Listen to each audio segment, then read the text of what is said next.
A ver si está todo bien por acá. Hola Lu de Bibliotecora, ahí está.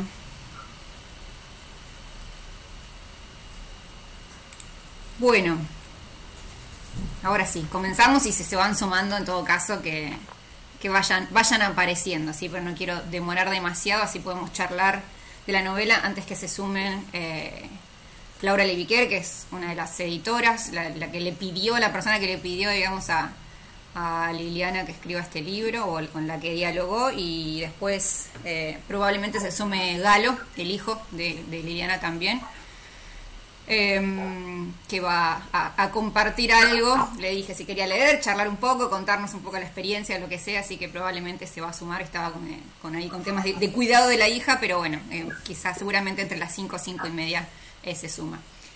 Les cuento porque hay caras nuevas que no participaron en encuentros anteriores. El club de lectura es un encuentro mensual que hacemos, que Gonza hace como un rebote en el que no estás en la cámara, digamos, sí. Rebota el sonido. Ahí está, silencialo y cuando quieras hablar, ahí está mejor. Es un encuentro que hacemos mensualmente, nos ponemos de acuerdo para leer un libro, una novela, ¿sí? Y nos encontramos para conversarla y charlar libremente como lectores, así que la idea es que sea un diálogo horizontal y que cada uno pueda ir contando lo que le pareció. Por ahí yo voy tirando algunos temas como para poner como eje, pero la idea es que la conversación sea horizontal, democrática, y que todos puedan comentar lo que les pareció, las impresiones. Por eso la condición que ponemos es haber leído la novela, ¿sí? Nada más que eso. Así que bueno, esta novela era como un desafío. Se habían anotado un montón de personas. Me llama la atención que no estén todos acá, porque me llamó la atención. Eran como 35 personas que estaban, que me pidieron el enlace, y varias otras que me lo pidieron hoy, así que quizás se van sumando después. ¿Por qué era el desafío? Porque esta novela es una novela que está como pensada desde lo editorial para un público juvenil, ¿sí? Quizás sé que hay docentes acá y que lo habrán leído con sus alumnos o saben que sus estudiantes lo leyeron, pero por eso mismo me parecía interesante que la conversemos entre personas adultas, ¿no? Para ver cuáles eran las apreciaciones, las lecturas que podemos hacer más allá de la lectura juvenil o de un lector que tenga la misma edad que la protagonista, ¿no? Siempre es distinta la mirada que podemos tener nosotros desde afuera de esa adolescencia o de esa inocencia o de esa vulnerabilidad, también más que nada, que tiene la adolescencia, que se ve en esta novela sobre todo, ¿sí? Así que bueno, era un poco el desafío de la lectura de esta novela, y además sumándonos al julio, mes de Liliana, que es como se hubiera cumplido años ella en este mes. Se promulgó desde las redes, sobre todo, este hashtag, esta etiqueta, como para leerla y homenajearla durante este mes. Así que sumándonos a esa idea, elegí que leamos esta novela, que es la última que publicó Liliana Bodoc, ella en vida, digamos. Fue publicada en el año 2007, también en julio, ¿sí? En 2017, perdón, en julio. Así que también eso coincide con el mes en el que estamos, y era interesante para abordarla desde este invierno frío y pandémico. Bueno, ¿tienen el libro? Vi que algunos ahí lo tenían a mano. Si no, bueno, lo habrán leído. No digamos lo del PDF después porque está la editora. Esa parte no la digamos después cuando ingrese la editora de Norma, la podemos decir ahora. Pero bueno, es una edición muy linda, digo, desde lo paratextual ya nos invita como a leerla, ¿no? Es una primera entrada que podemos hacer al libro. El color es muy llamativo, el dibujo, los cardones que están también en la página de cortesía, exactamente, y las postales. ¿Lo arrancaron? Ahí no, ahí veo que algunos los tienen enterito como yo.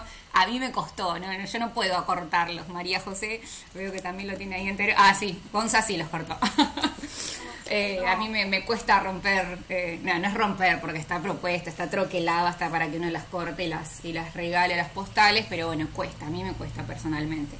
Pero bueno, tiene esa también, esa cuestión paratextual. Mirá, Flor dice que se la regalaron sus alumnos, qué bueno, qué interesante. No sé si es porque ellos la descartaron y ya no la querían volver a leer. No, se pueden hacer 2 lecturas de eso. Ya la leyeron, ya está. O sí, o porque te la regalaron pensando en el valor del libro. Ay, esperen que va pasando el chat y me voy perdiendo lo que van diciendo. Lo voy a dejar ahí abierto. Le mandaste 2, ahí está, te quedaste con 2 y le mandaste 2, Gonzalo, a una amiga, buenísimo. Si quieren pueden habilitar el micrófono igual, también para conversar, no hay problema. Bueno, entonces me parecía que por ahí para empezar a charlar podíamos tomar justamente otros paratextos que son los 2 epígrafes que hay al principio. Siempre me gusta a mí analizar lo satelital, lo paratextual, lo que acompaña la novela como una puerta de entrada, podríamos decir, ¿no? Y vieron que tiene un paratexto, un epígrafe del señor Flavio, ¿sí? Que es, ahí nos sentimos cerca de Mar del Plata, porque se considera marplatense el señor Flavio, aunque no nació acá, pero vivió toda su infancia acá. Yo no pude encontrar la referencia, no sé si alguno sabe de dónde viene esa frase, o en realidad no es una canción, porque tampoco está nombrada, ¿vieron? Dice, cuando es hora de volver a casa, Tilcara te lo indica. Señor Flavio con Iorio tiene una canción que es allá en Tilcara, pero esta no es una frase de esa canción. Sí, digo por si después la quieren escuchar o la quieren buscar, pero no es una frase de esa canción, aparte no está indicada, vieron que solamente dice señor Flavio, por lo tanto debe ser, intuyo yo, algo que dijo en alguna entrevista o en algún momento o en alguna conversación, pero no tiene una referencia de la canción. Y después está este fragmento del poema que es una constante en toda la novela y hasta en el título, ¿no? Es Elisa, la rosa inesperada, que viene de acá esta frase y que se presenta a lo largo de la historia, ¿sí? ¿Conocían este poema de Conrado Nale Roxlo? Poeta argentino, dramaturgo también, son 3 libros de poemas tiene. Bueno, esta canción de Guía es un poema que continúa, esta es la primera parte, me lo abrí por acá. También dialoga con la bitácora, así tal cual. Bueno, toda la novela, ¿no? Todo lo que va pensando en esa bitácora. Pudieron verla, yo se los puse en el formulario ahí de inscripción, si mal no recuerdo. Es interesante también eso como para texto, ¿no? ¿Por qué digo esto? Después igual lo hablaremos seguramente más tarde cuando ingrese Laura, que espero que ingrese. Ahora le voy a mandar un mensaje para que lo recuerde. Pero bueno, es interesante porque primero se pretendía una novela mucho más. Se pretendía una novela que dialogue mucho más con el intertexto virtual, ¿no? Con el hipertexto, podríamos decir, o la transmedia, depende del nombre que le quieran dar. La idea era que la novela tenga como enlaces y te lleve a lo audiovisual o al registro, por eso le habían pedido a ella cuando viaje que vaya haciendo ese registro. Finalmente cambió de rumbo y se transformó en una novela un tanto más tradicional, no tan juvenil, entre comillas, digo, si se puede decir algo que es juvenil o no, pero bueno, no tan con la dinámica o los tipos de conflictos que están asociados a lo juvenil, a la literatura juvenil, sino que termina siendo una historia mucho más compleja. Y quedó como la bitácora aparte, ¿no? Como un registro ahí de ese viaje, pero que fue el punto de partida para la novela y no tanto en diálogo con la novela en sí, ¿sí? Si pudieron ver algo de la bitácora habrán visto que ese viaje fue, bueno, de hecho está un poco explicado en esta introducción que hace ella. ¿La leyeron? Estoy hablando mucho yo sola, quiero que arranquen a comentarme, así que habiliten sus micrófonos, si no yo sigo porque puedo hablar mucho de esta novela, pero me gustaría como siempre que vayamos, yo sé que igual en el momento hace clic y empiezan a hablar. Pero bueno, tribulación. Justamente, Sí. Mariana, justamente dice que nada sucedió como lo había previsto Sí. en las palabras iniciales. Mm. De hecho, bueno, hace como un pasaje muy rápido, digamos, por cómo fue su viaje por Tilcara. Conocí Tilcara, comí tortillas rellenas, me tropecé con una cruz caída, amanecí llorando, y si algo encontré para decir es que la vida es un viaje con música de fondo. Poesía por todos lados, sí, hermoso. Hay floras así como, es hermosísimo. Yo no puedo No hay decir, duda. no puedo decir otra cosa, digamos, ¿no? De esta novela y de todo lo de Bodoc, que sé que hay muchos fans acá también. Pero hermosísimo, dentro de todo ese dolor, que no quiero que empecemos a hablar de las cuestiones, digamos, biográficas o de lo que aconteció en ese viaje. Antes me gustaría que primero hablemos de la novela y después, en todo caso, si surge, les contamos ahí unos pormenores que ella contó en varias entrevistas igual, así que tampoco es algo muy secreto, pero esta historia acá que comenta con lo que se tropezó con la cruz, etcétera, que ya hablamos con algunos de ustedes también. La música está presente, sí, acerca de identidad. La música está, bueno, es otro paratexto también, ¿no? Los epígrafes que se van dando durante toda la novela, vieron que son fragmentos de algunos de música popular, otros de coplas, ¿sí? Pero está como, hay como una banda sonora dando vueltas durante toda la novela bastante popular, asociada también, bueno, sobre todo en Jujuy, ¿no? Con esta historia del carnaval, que así como entra la música, entra el diablo. ¿Sí? ¿Conocían la Incluso historia? en el detalle de que Sí. los personajes cuando silban algo o tararean algo, está el título de la canción ahí, como Sí. que se ve que estaba muy preocupada porque se note que la música tiene una presencia constante. Sí, no están solamente en los epígrafes, es cierto, sino también lo van comentando algunos personajes o se vuelven los mismos fragmentos de las canciones, no sé, digo desde popular porque está desde de las coplas o las canciones folclóricas, pero también está la canción de Ricos y Famosos de Paz Martínez, ¿vieron cuando hacia el principio, digamos, Claro. cuando hacen que miran la novela, está como epígrafe y después la mencionan también, ¿no? Hay una entidad ahí de la música como la banda sonora de esa vida. Sí, Romy. De Santa Fe también, la identidad del barrio y de la geografía santafesina, yo que soy de Santa Fe, está muy presente y muy bien enunciada. Ujú. El barrio y la música. Los del Bohío, los nombres. Sí, ¿Cómo lea? Perdón, no, Ese- hicieron cortocircuito, no escuché bien. No, que nombra, usa uno de los epígrafes, una canción de los del Bohío, Ah, que es sí, como decir, los del fuego, los del Bohío, están. sí, una de las primeras creo que es. Sí, Ah, la de Cisne de Cuello Negro, esa. Sí, la primera. Bueno, la organización de la novela también va oscilando.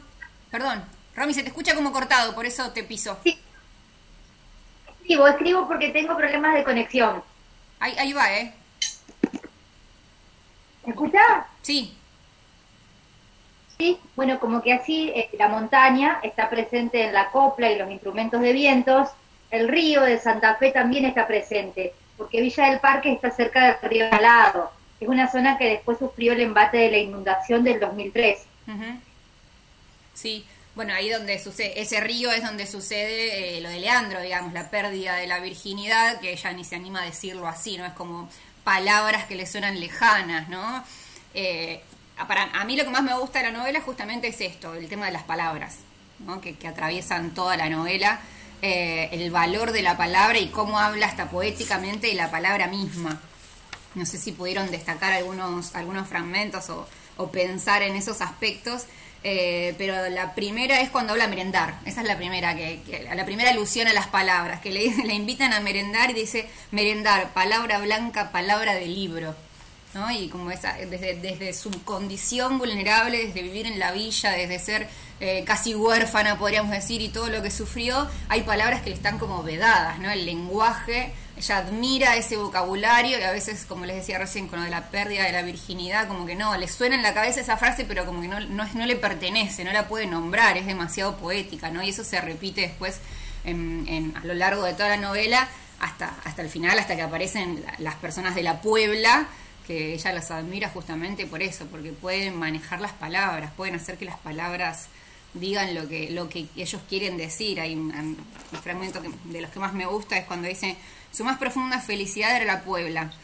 Puebla de gente que cosía las roturas del lenguaje. Mónica, Diana, Guerre y hasta Juanita saboreaban las palabras como caramelos, hasta las dejaban un rato en la boca antes de pronunciarlas.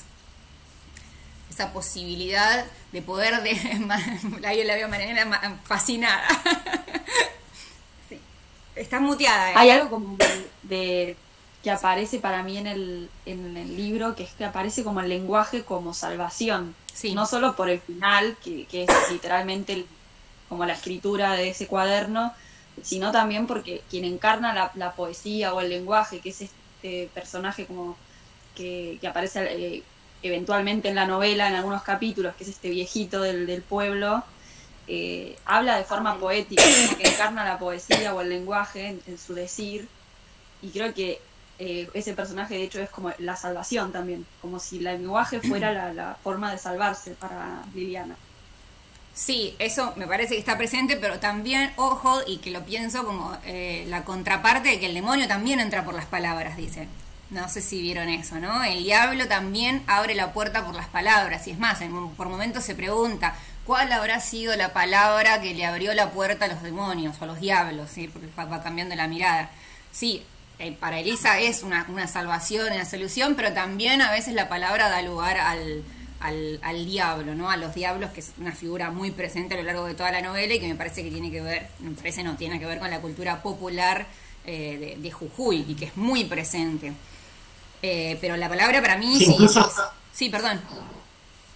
No, perdón, te había empezado. No, que incluso está la parte donde la encara a la novia de Leandro, que lo viene a curar, y ella como que habla un poco desde un lado del diablo adentro y la corre con palabras, precisamente usando un lenguaje que la hace parecer una loca o una foránea al lado de los que viven con ella. Sí, sí, y por esa marca que tiene también, ¿no? Ya es como que a partir de la segunda, del final, ella tiene la marca yo me imagino la marca en la frente, como le dice, la marca de la soledad, digo, por este cambio de postura también de ella, ¿no? De jugar un poco con eso a partir de su regreso, eso es lo que mencionás vos, digamos, ese cambio, ¿no? Como esa diferencia que genera ella una vez que vuelve, sí.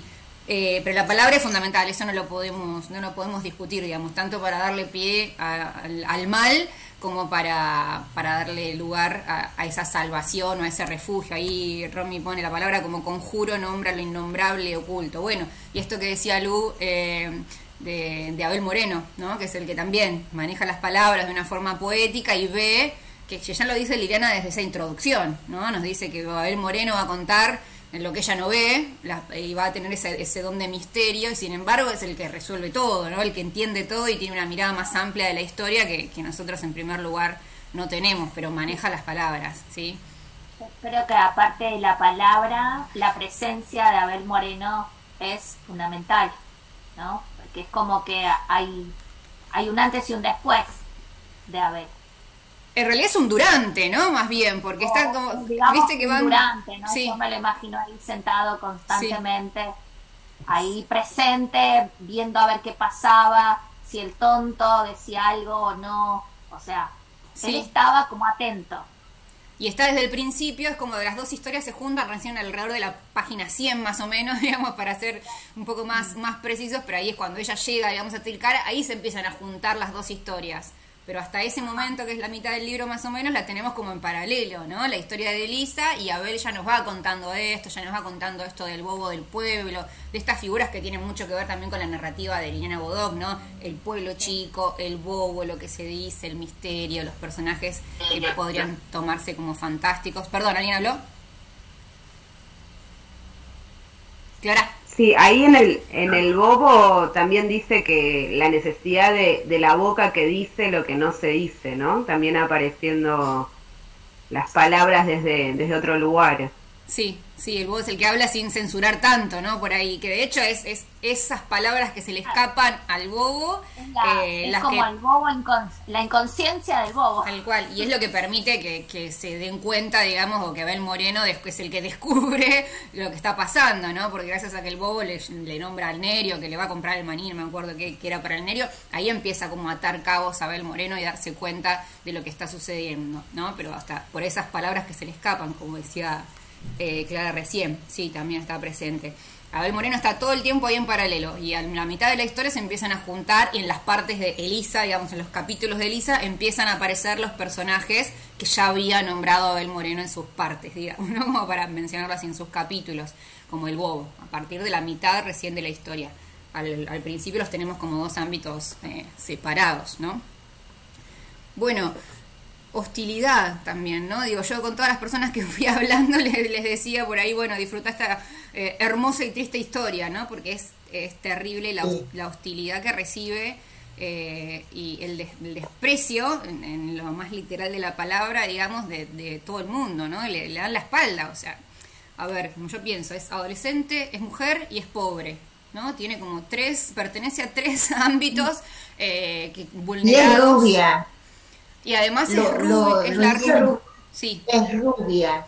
Es la rubita Claro dentro, sí, dentro de los negritos, ¿no? Estoy usando desentona del resto. Estoy usando Claro. el lenguaje que se menciona en la novela, que eso también la hace, digamos, distinguirse del resto, pero eso la toma en un papel, a ver, hemos hablado de los estereotipos con Mariana, por ejemplo, que me decía que primero había imaginado que esto, el típico estereotipo, no me gusta, ¿no? Decía Mariana, y sin embargo rompe bastante con todo eso, desde muchos lugares, ¿no? No es una novela meritocrática, digamos, que te menciona, ay, sí, si vos luchabas por lo tuyo, no. vas a salir de tu situación, ¿no? Que como se suele hablar muchas veces, banalizando ciertas problemáticas. Bueno, acá no, y se va al otro extremo, porque la verdad que yo sufrí muchísimo. Yo hoy cuando la releía, digo, volví a sufrir de nuevo. No puede ser que todo el mundo le dé la espalda a esta chica, ¿no? Y sin embargo es bastante realista desde ese lugar también. ¿Qué opinan de esto, de la hostilidad? ¿O pensaron que, o ven algún guiño de algún personaje? La verdad es que a mí me cuesta verlos, ¿no? Siento que hay destellos por ahí en Martín, pero también cuando habla con otras personas nos damos cuenta que fue una aventura más de su viaje, digamos, ¿no? Y que es un hippie con osde, pareciera. No, una cosa medio... Está como la suya. Pero además no se calla nada. Ella no se calla nada, además. Eso también le juega en contra. Bueno, pero en realidad tampoco tiene mucha voz ni voto, digamos, en todo, ¿no? De hecho que también se menciona eso, como asiente como pueden hacer los pobres, dice en un momento, ¿no? Una chica sola en Tilcara tiene que asentir porque es lo que puede hacer, una cosa así dice en algún momento también. No tiene mucho poder de decisión en lo que le ocurre. No, pero en muchas ocasiones se expresa y muy bien. Lo que pasa es que lo hace en un tono en que molesta a los demás, que hiere. ¿Cómo qué decís vos? Por lo menos yo lo Sí, está ¿Eh? como que incomoda. Incomoda, exacto. Pero por ahí más en Santa Fe eso, ¿no? Es lo que le pasa en Jujuy, ¿verdad? Digo. Claro, No, claro. no, claro. a mí me parece que está totalmente vulnerable ahí. Claro, Sí. claro, ahí está como más silenciada, digamos, ¿no? Que también, bueno, se habla más Sí. al final del silencio, de la importancia de la palabra y su límite en el silencio, su frontera en el silencio, ¿no? Que por ahí muchas veces le toca esa parte. ¿No se vieron en algún otro personaje o alguna posibilidad de un trato menos hostil? A mí me cuesta. Sí. No, yo pensaba en eso de que ella no se guarda y dice lo que piensa. Hay personajes ante los que no tiene esa posibilidad de acción, por ejemplo con Beatriz, que sería supuestamente la figura de la caridad, ¿no? O la compasión, y que es absolutamente hipócrita, y ella ante eso no tiene respuesta. Sí. Busca y No, porque no hay palabras, no tiene palabras para defenderse o para responder o para contestar a esa, ¿no? A esa mirada sobre un otro, digamos. Sí, yo tengo una lectura más similar a la tuya. A mí no me parece que haya como expresión por parte de ella. Sí, por ahí pasa por dentro, sí va pensando, meditando, pero no tiene mucho poder, digamos, para expresarse. Ignacio, perdón, estabas por hablar. Sí, que me parece interesante en ese sentido Beatriz, que es un personaje que por ahí no tiene una hostilidad abierta hacia ella, y tampoco me da la impresión de que sea hipócrita, sino que es contradictoria la línea de valores que ella tiene. Como que intenta rescatar a la gente o ponerla en un lugar que sin contemplar al otro, digamos, como que le pone limitaciones. Desde un lugar de superioridad. También eso, Sí, está constantemente... De traerlos para el rebaño, ¿no? De que sean como yo quiero que sean. Claro. Sí. me parece que Sí, la por eso es una darle autoridad malentendida. La de Beatriz es una autoridad, o sea, Bueno. autoritaria. Podemos debatirlo, digamos, pero sí, está presente eso, sí, ni hablar. ¿Flor? No, esto iba a decir que me parece que está bien marcada ahí la figura de la caridad, ¿no? Sí. Que si pensamos en caridad es totalmente asimétrica la visión que se tiene y la acción en ese sentido. Entonces es esto, ¿no? Traer para el rebaño y cuando hace algo que no me convence, mirar con desprecio, ¿no? Cuando ella le contaba toda... no sé si compungida, pero sí media avergonzada de lo que había pasado la noche anterior, Beatriz la mira con con desprecio, Asco, que se quiere sí. ir, digamos, ¿no? Con asco, ella lo marca bien ahí. Sí, yo pensaba en la hipocresía porque en realidad digamos, el rol de Beatriz es mantener ese status quo de alguna manera, porque cuando ella le va a contar que va a empezar a escribir, correrla, o sea, pensar que se va a correr un poquito de ese lugar en el que está ubicada, la desestabiliza a Beatriz. No, vos no podés, Sí. vos tenés que ser siempre lo mismo, no podés evolucionar, no podés escribir. Porque eso la Vos saca no de su tenés- lugar también, ¿no? La saca de su lugar de poderío, de dominio y de, Claro. bueno, de cobijar a los necesitados, digamos, ¿no? ¿Quién tiene los cuadernos? ¿Quién tiene la palabra? La tiene Beatriz, ella Sí. no la puede tener, Sí. porque ella pertenece a otro sector que es el que no tiene la voz. Ujú. Entonces, no, vos no, en mi cuaderno no, vas a tener otro. Sí. Las palabras no. Podés escribir, pero no una novela, Sí. porque la voz no la tiene tu gente. Sí, sí, contra la cumbia, digamos, ¿no? Es el único lugar donde pueden tener la voz y la música los pobres, ¿no? Para la cumbia. Sí, Tal cual. eso es súper, súper interesante y muy triste también, ¿no? Pensarlo así. Lega, ibas a decir algo hoy también y... No. Sí, no, pensando esto, que era la hostilidad permanente, que digo, el relato presenta algunos posibles A ver. sorteos, ¿no? Por ejemplo, cuando se me viene a la cabeza la figura de Martín, Sí. cuando él realiza ese llamado a los padres, consultando una somera posibilidad de que la hayan raptado, y cómo queda subsumida, dicen las ciudades, no me acuerdo, tiene una frase que es fantástica, y esa Desde lo posibilidad que ella porteño, tiene- le dice, ¿no? Desde la mirada porteña, dice así, no se pudieron dar cuenta que el secuestro que puede haber en Jujuy, ¿no? Sí, una cosa así. Tal cual, le dice, bueno, tenés plata en la tarjeta, cortá para otro lado. O esta otra posibilidad que hay también a lo último cuando aparece la gente de la biblioteca, que identifica un trauma, y también está presente, pero es como que lo que hace Bodoc en eso es, claro, juega todo el tiempo con la posibilidad y la negación y con una constante de hostilidades que te revuelve las tripas. Mm. A mí el relato en un primer momento me había resultado ajeno, porque pensaba en el caso de la figura de Elisa y yo digo, bueno, era como un registro medio ajeno en la villa, pensar toda la poesía, demás, donde vos tenías que la cumbia, que capaz la figura de la abuela y demás. Yo digo, no encontraba el referente con el cual ella pueda generar esa ajenidad, ¿no? Bueno, yo no participo de la cumbia, yo no participo de nada, y de acá arranco sola. Ujú. Después me pasé a identificar con todo lo que le ocurría, con todo un entorno que era concretísimo, y después me palició de lo lindo, porque era una cosa que vos decís, por favor, pedís un poco de clemencia. Sí. Me quedo ahí No, porque no. el delay, vieron que uno no sabe si pisar a la gente o no. Sí, tal cual. Te genera la empatía por el sufrimiento y por darnos cuenta de que, a ver, que es muy real y muy cercano, digamos, esa hostilidad, ¿no? Y eso, como vos decís, esas palizas de todos lados, ¿no? Y ese rechazo. El Estado, por ejemplo, no está.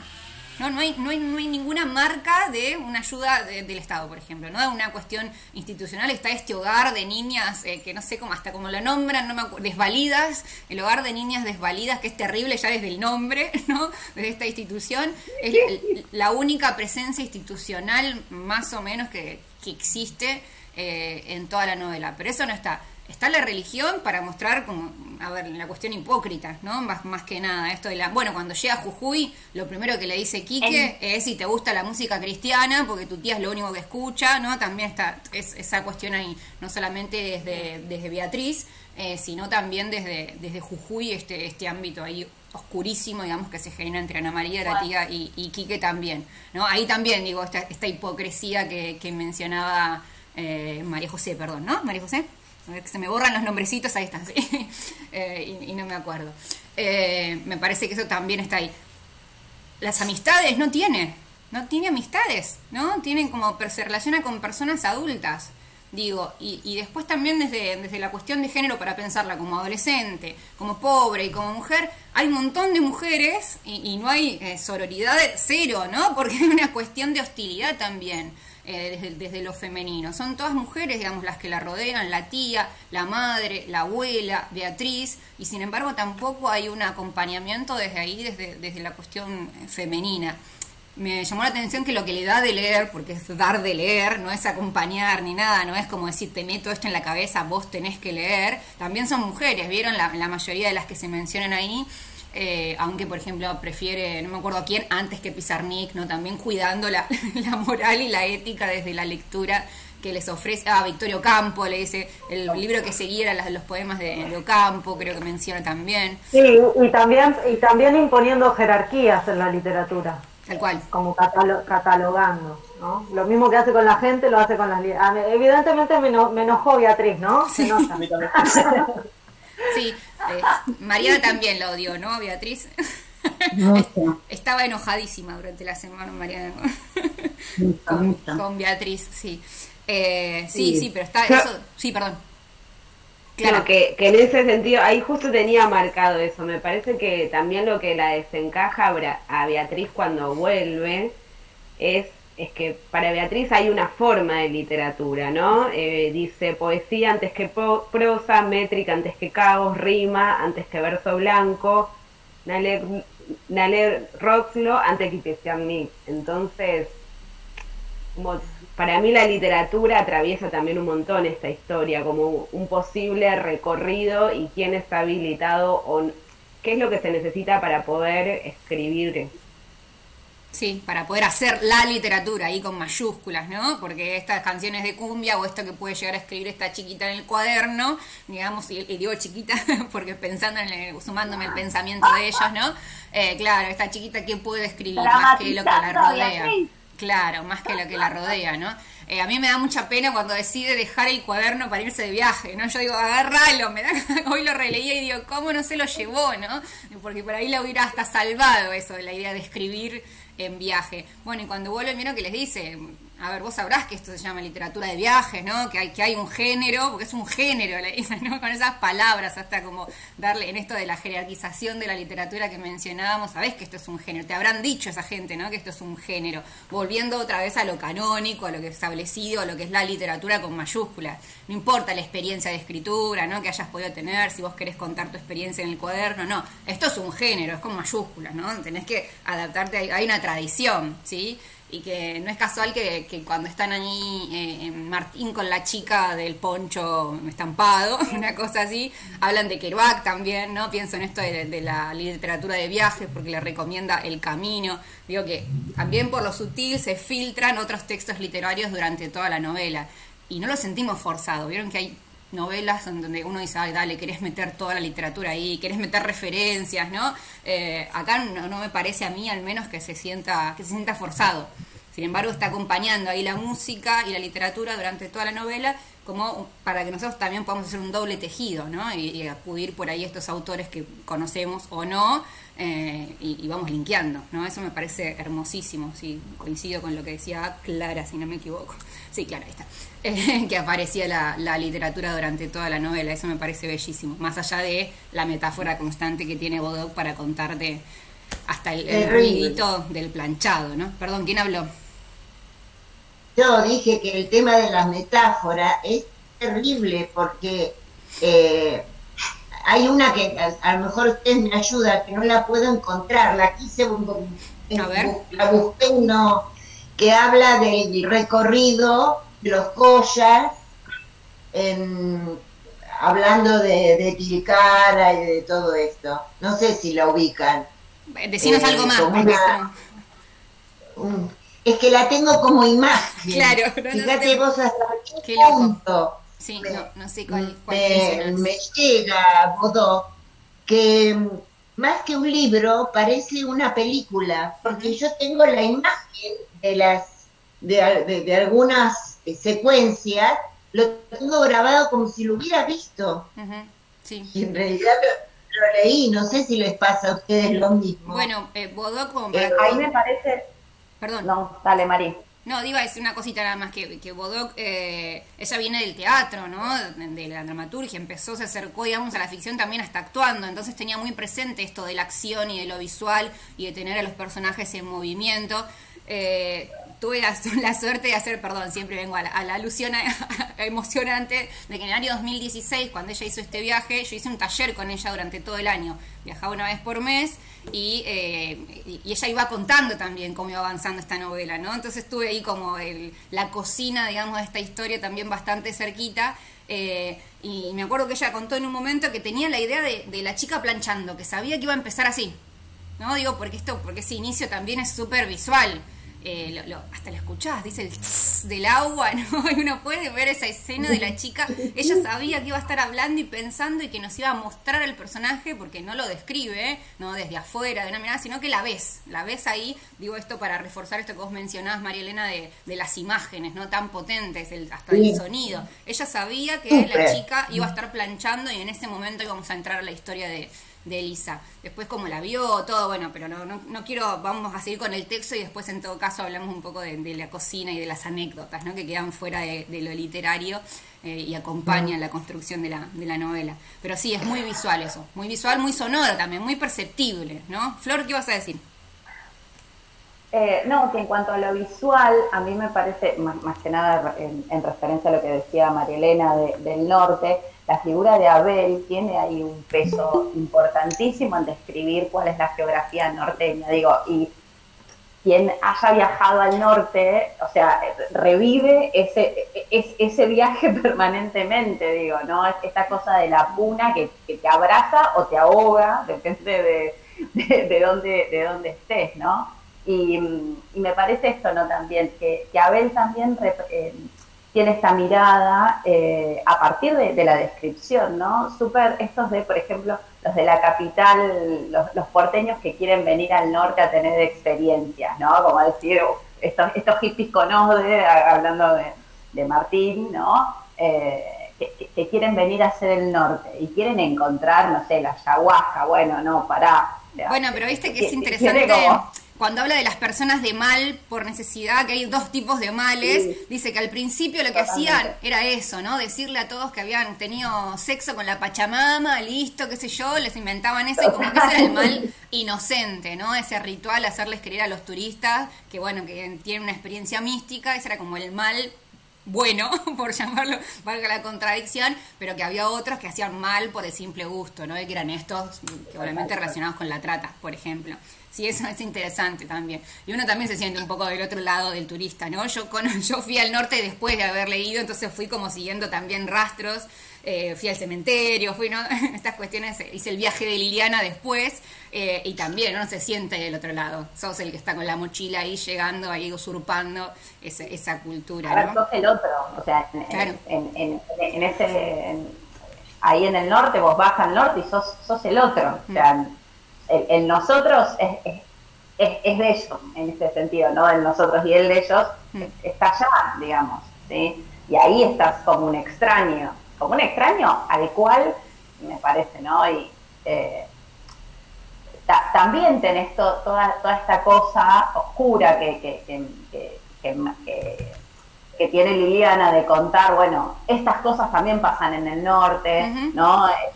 Y toda esa cuestión, nada, hostil, ¿no? Sigue siendo. Pienso que es difícil también, y cómo lo logra, digo, sin decir, a ver, allá pasan estas cosas, son los malos, ¿no? El problema está en el norte, la trata, te cuenta eso, que es una verdad, pero uno no siente esa diferencia, esa distancia acusadora, ¿no? No sé qué opinan ustedes, digo, no me hace sentir como una discriminación desde lo literario, de decir, te lo cuento como los salvajes que viven ahí y hacen estas cosas. También está la hostilidad en Santa Fe y, bueno, también obviamente en Buenos Aires, en todo el país, ¿no? Pero digo, logra eso de contar una realidad que es más frecuente, que sabemos ahí en el norte, pero sin marcar una distancia, no sé, discriminatoria, si se quiere. Me parece que eso es interesante también, como lo logra. Y pienso, perdón, si no sigo, pero si alguien más tiene algo para aportar de esto, recuperaba esto de lo mágico que hay presente, ¿no? De lo fantástico, si se quiere, desde la serpiente que aparece ahí cuando está en la casa de Jujuy, o los demonios, o la marca de la soledad, porque la soledad es el tema que cruza toda la historia, creo también. Y me hacía pensarlo como cuando tuvimos a Dolores Reyes, ¿se acuerdan? En el tercer encuentro, hay varios acá que estuvieron en ese encuentro también, del club de lectura, que ella decía que no lo había pensado a Cometierra, que si no leyeron Cometierra se las recomiendo, porque hay algo de hostilidad del mundo también que comparte, me parece, con Elisa. Digo, en Cometierra ella decía que no lo había pensado ni como realismo mágico, ni como fantástico, era puramente realista, porque eso es realista, ¿no? A ver, está el curandero de barrio, está el que ve las cosas más allá, acá me parece que se vive eso igual, ¿no? Si bien hay tonos fantásticos y si leímos otros textos de Liliana sabemos que siempre están presentes, ¿no? En su literatura, pero me parece que acá están dentro del realismo más puro, ¿no? Porque está esa serpiente, esa creencia, el demonio es un personaje más y nadie pondría decirse en el norte que es fantástico, ¿no? Ellos creen y andá en carnaval al norte y vas a ver cómo son todos los demonios y se encarnan, el disfraz de un día, el mal, todo eso es parte de la realidad, ¿no? Digo, Sí, forma parte el modo de nombrar la realidad, la idiosincrasia de esa, yo lo doy en la escuela y lo doy como realista, recontra realista. Sí. Es crudo. Justamente para mí en esa forma de nombrar lo mágico es más real que nunca. Porque está mostrando una forma de pensar la realidad. Sí. Por ahí para nosotros, ¿no? Más occidentalizados, no sé, más porteños, más urbanizados. Sí. El diablo forma parte del ritual de la vida de ellos. Sí, el diario, los muertitos, los fantasmas, ¿no? Hay historias como que se fue a trabajar y no volvió en 2 días y saben que lo agarraron los muertitos o que lo agarró el diablo en la puna, ¿no? Todas esas cuestiones que se cuentan como así como cotidianas, digamos, allá, ¿no? Entonces sí, no hay nada, por más que haya tonos fantásticos y que podemos hablar de estos guiños, por esta idea medio de Beatriz que tenemos, ¿no? De categorizar y de encasillar los textos y los autores, me parece que acá está como que convive y es parte de esa realidad, ¿no? Esa mirada de mundo. En ese lenguaje en realidad está justamente el mostrar una forma distinta de ver el mundo, más realista que eso de gente que vive otras formas de pensarlo, digamos. Sí. Bien. Ignacio, vas a decir algo. Perdón, María José. Perdón, esto es como difícil de la virtualidad. Dale. Mientras hablaban hoy hace un rato del tema del lenguaje, a mí siempre lo que me fascinó de Liliana es las imágenes sensoriales que usa, ¿no? Las sinestesias, mezcla todo el tiempo, no sé, hablar con vidrios en la boca, ¿no? Esas imágenes sensoriales que son, bueno, chapó. Sí. O el olor, vieron que habla un momento de que el olor tiene relación con el mal y con el placer también, ¿no? A ver, eso también, sí, es súper interesante. Ahora sí, Ignacio, dale. Que la figura de los días, digamos, del carnaval es un poco un sincretismo que quedó de las tradiciones paganas del norte.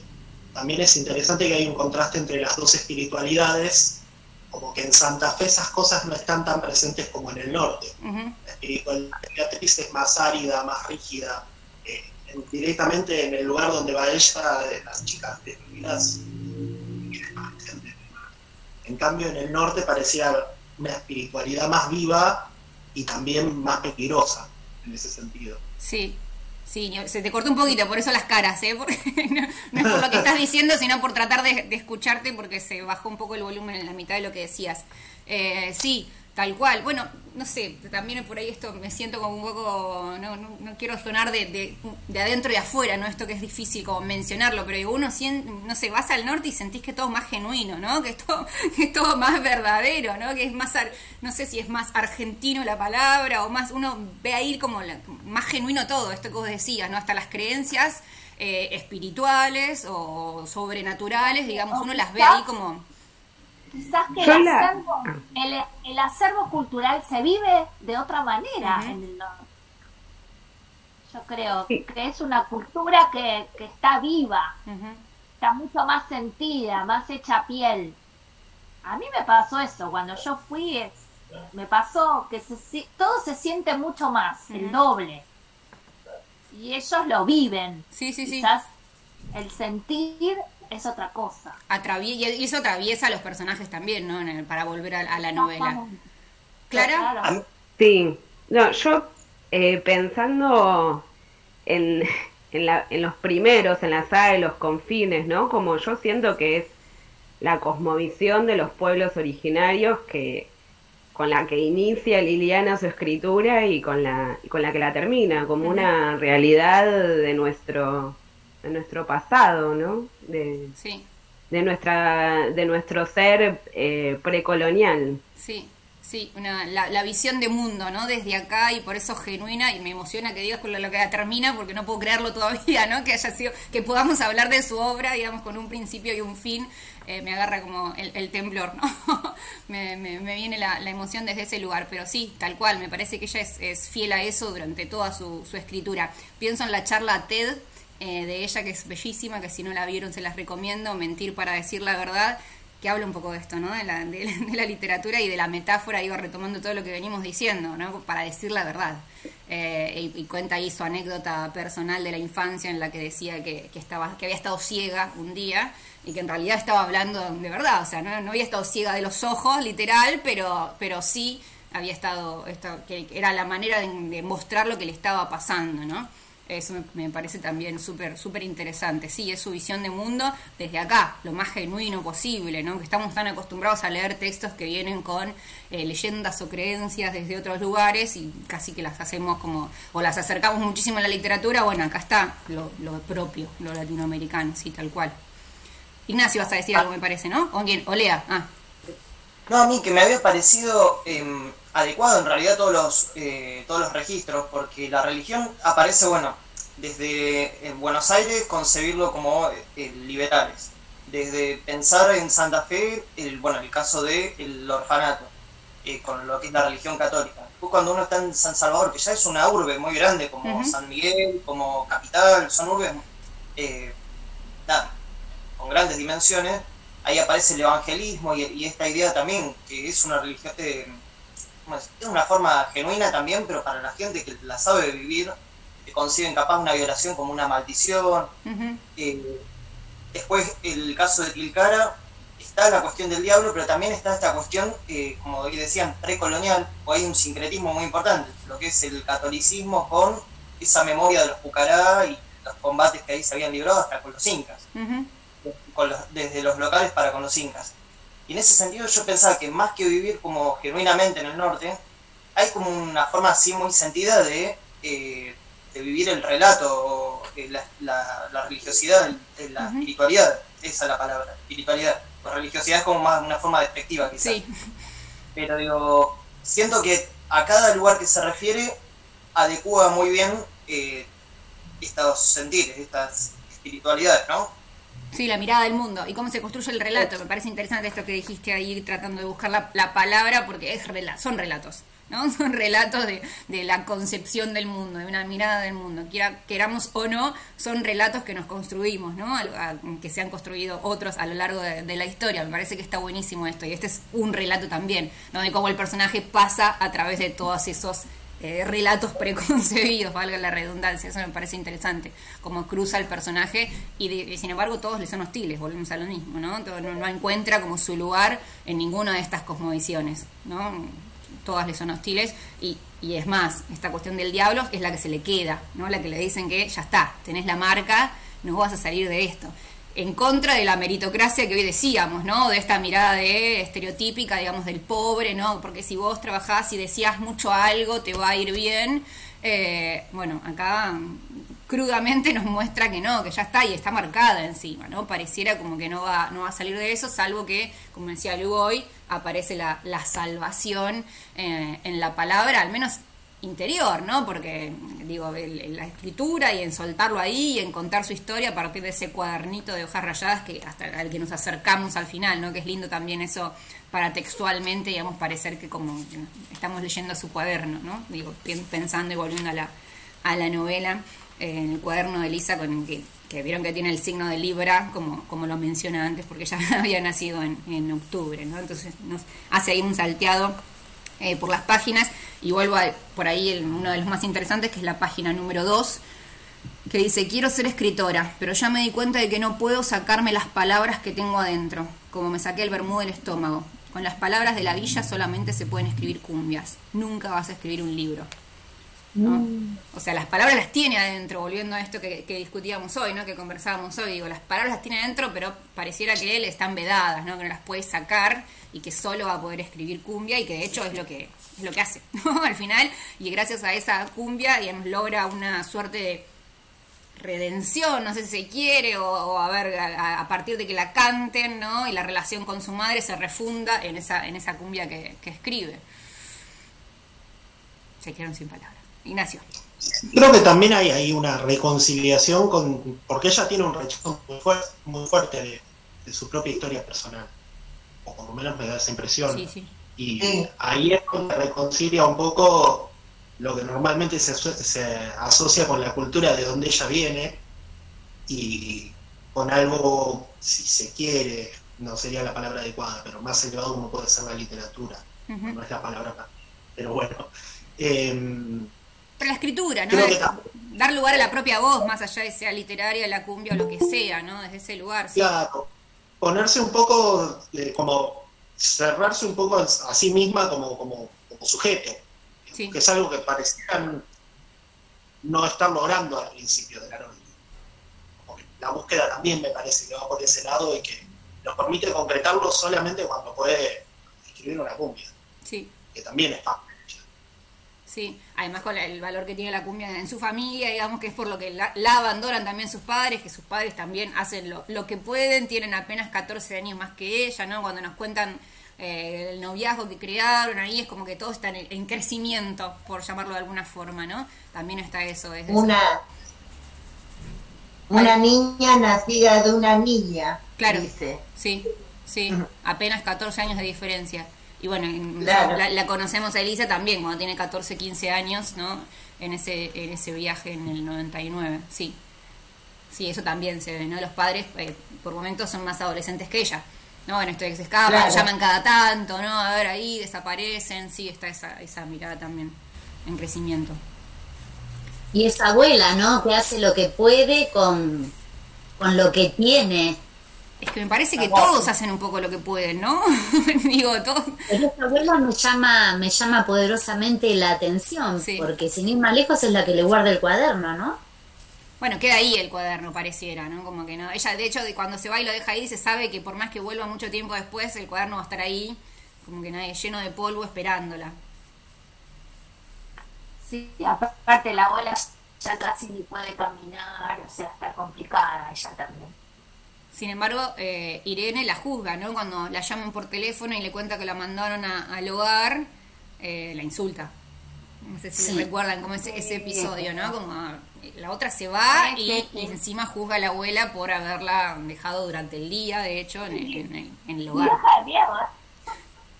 Bueno, cuidamos con decoro, por favor. ¿Qué más? Perdón, estoy mirando el celu para escribirle, a ver si van a ingresar. Revisen sus notas, a ver así no nos quedan. Bueno, Quique, ya que si no hay ningún tema, ya saco yo mis notas, digamos. El personaje de Quique también, otro personaje fuerte y despreciable que aparece, del que no hablamos, digo, ¿no? Para mencionar los personajes que fueron saliendo y los que no. O sea, yo no hablé porque realmente me dio total. Fue uno de los que más me chocó, Quique. Durísimo. Sí, re duro. Parece como amenaza todo el tiempo, porque uno sabe que eso va a pasar tarde o temprano y lo insinúa hasta que finalmente ocurre y vos decís, te revuelve las tripas, una cosa de... Sí, no, esa parte realmente me dolió mucho más que todo lo demás que decía. A mí me pasó con esta novela que seguramente le pasó a todos, ¿no? Como la sensación de que te atraviesa como físicamente, digamos, los conflictos de los personajes, y creo que eso es algo que, bueno, yo lo escribí, como que yo siento que Liliana con esta novela empezaba a inaugurar una exploración distinta de lo que venía haciendo, porque ella misma puso su cuerpo para la escritura de esta novela, entonces también empezaba como como artista, como escritora, a encontrar como otras formas de escribir u otras formas de narrar, y que yo tampoco creo que sea casual el hecho de que entre el 2012 y el 2015 se rodó la película donde se narra su vida, el documental que se estrenó ahora este año. Y yo creo que es todo ese viaje a Mendoza, recuperar como parte de su pasado, encontrar ciertas cosas de su historia que la marcaron, probablemente tuvieron que ver con intentar recuperar algo de la escritora y su autobiografía como forma de explorar nuevos terrenos literarios, ¿no?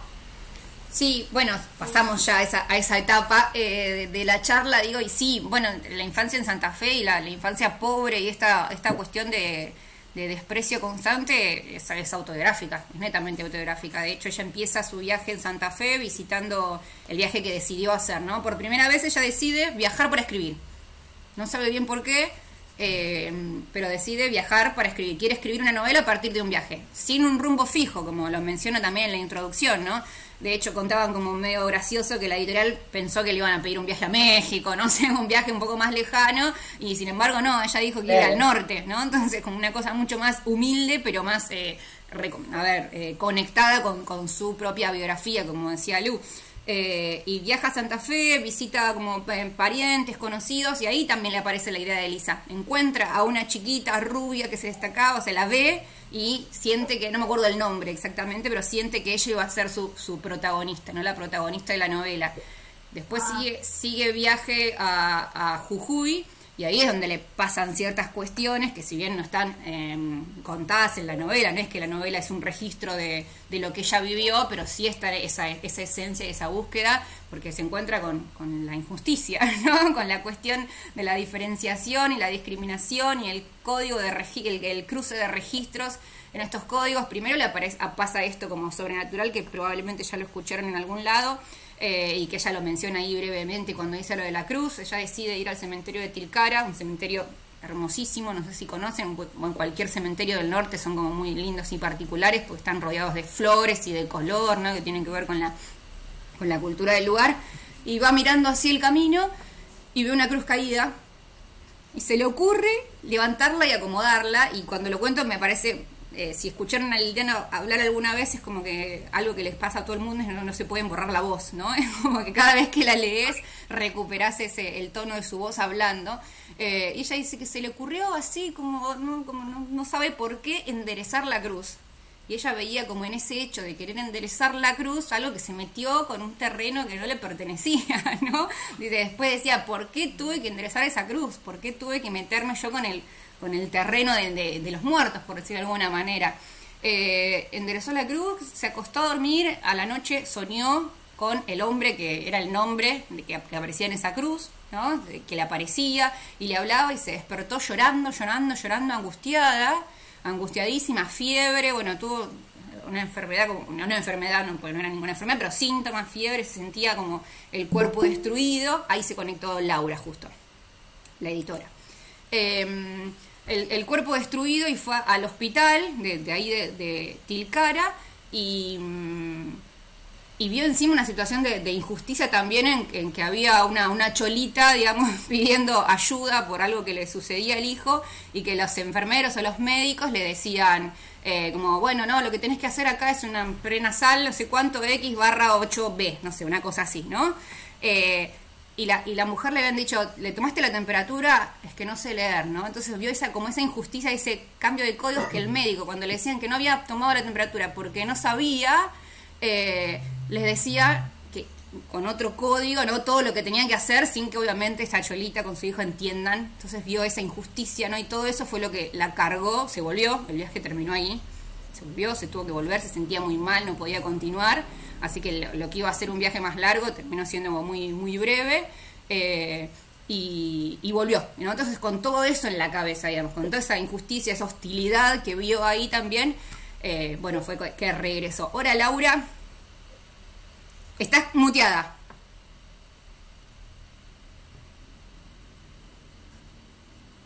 Si tocas la pantalla así, ahí está. Sí, ahí está, ahí estoy. Perdón, estaba volviendo a mi casa y dije, se hicieron las 5, así que paré y me conecté.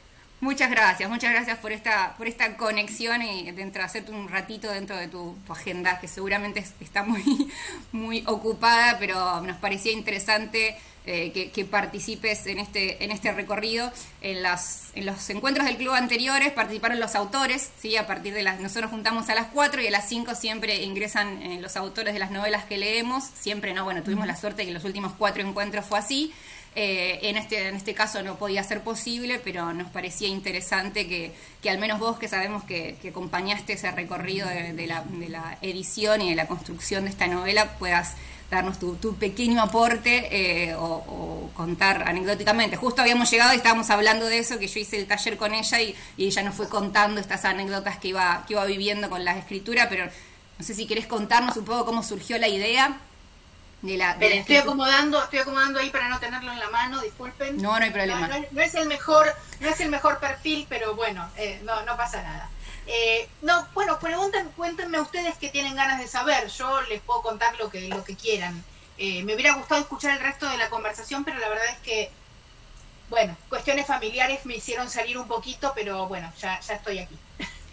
No hay problema. Quizás eso, sí, que nos cuentes un poco cómo surgió la idea, si fue desde la editorial, si fue de ella. Bueno, sabemos que ella tenía la intención de viajar para escribir, pero ¿cómo fue esa interna y esa construcción?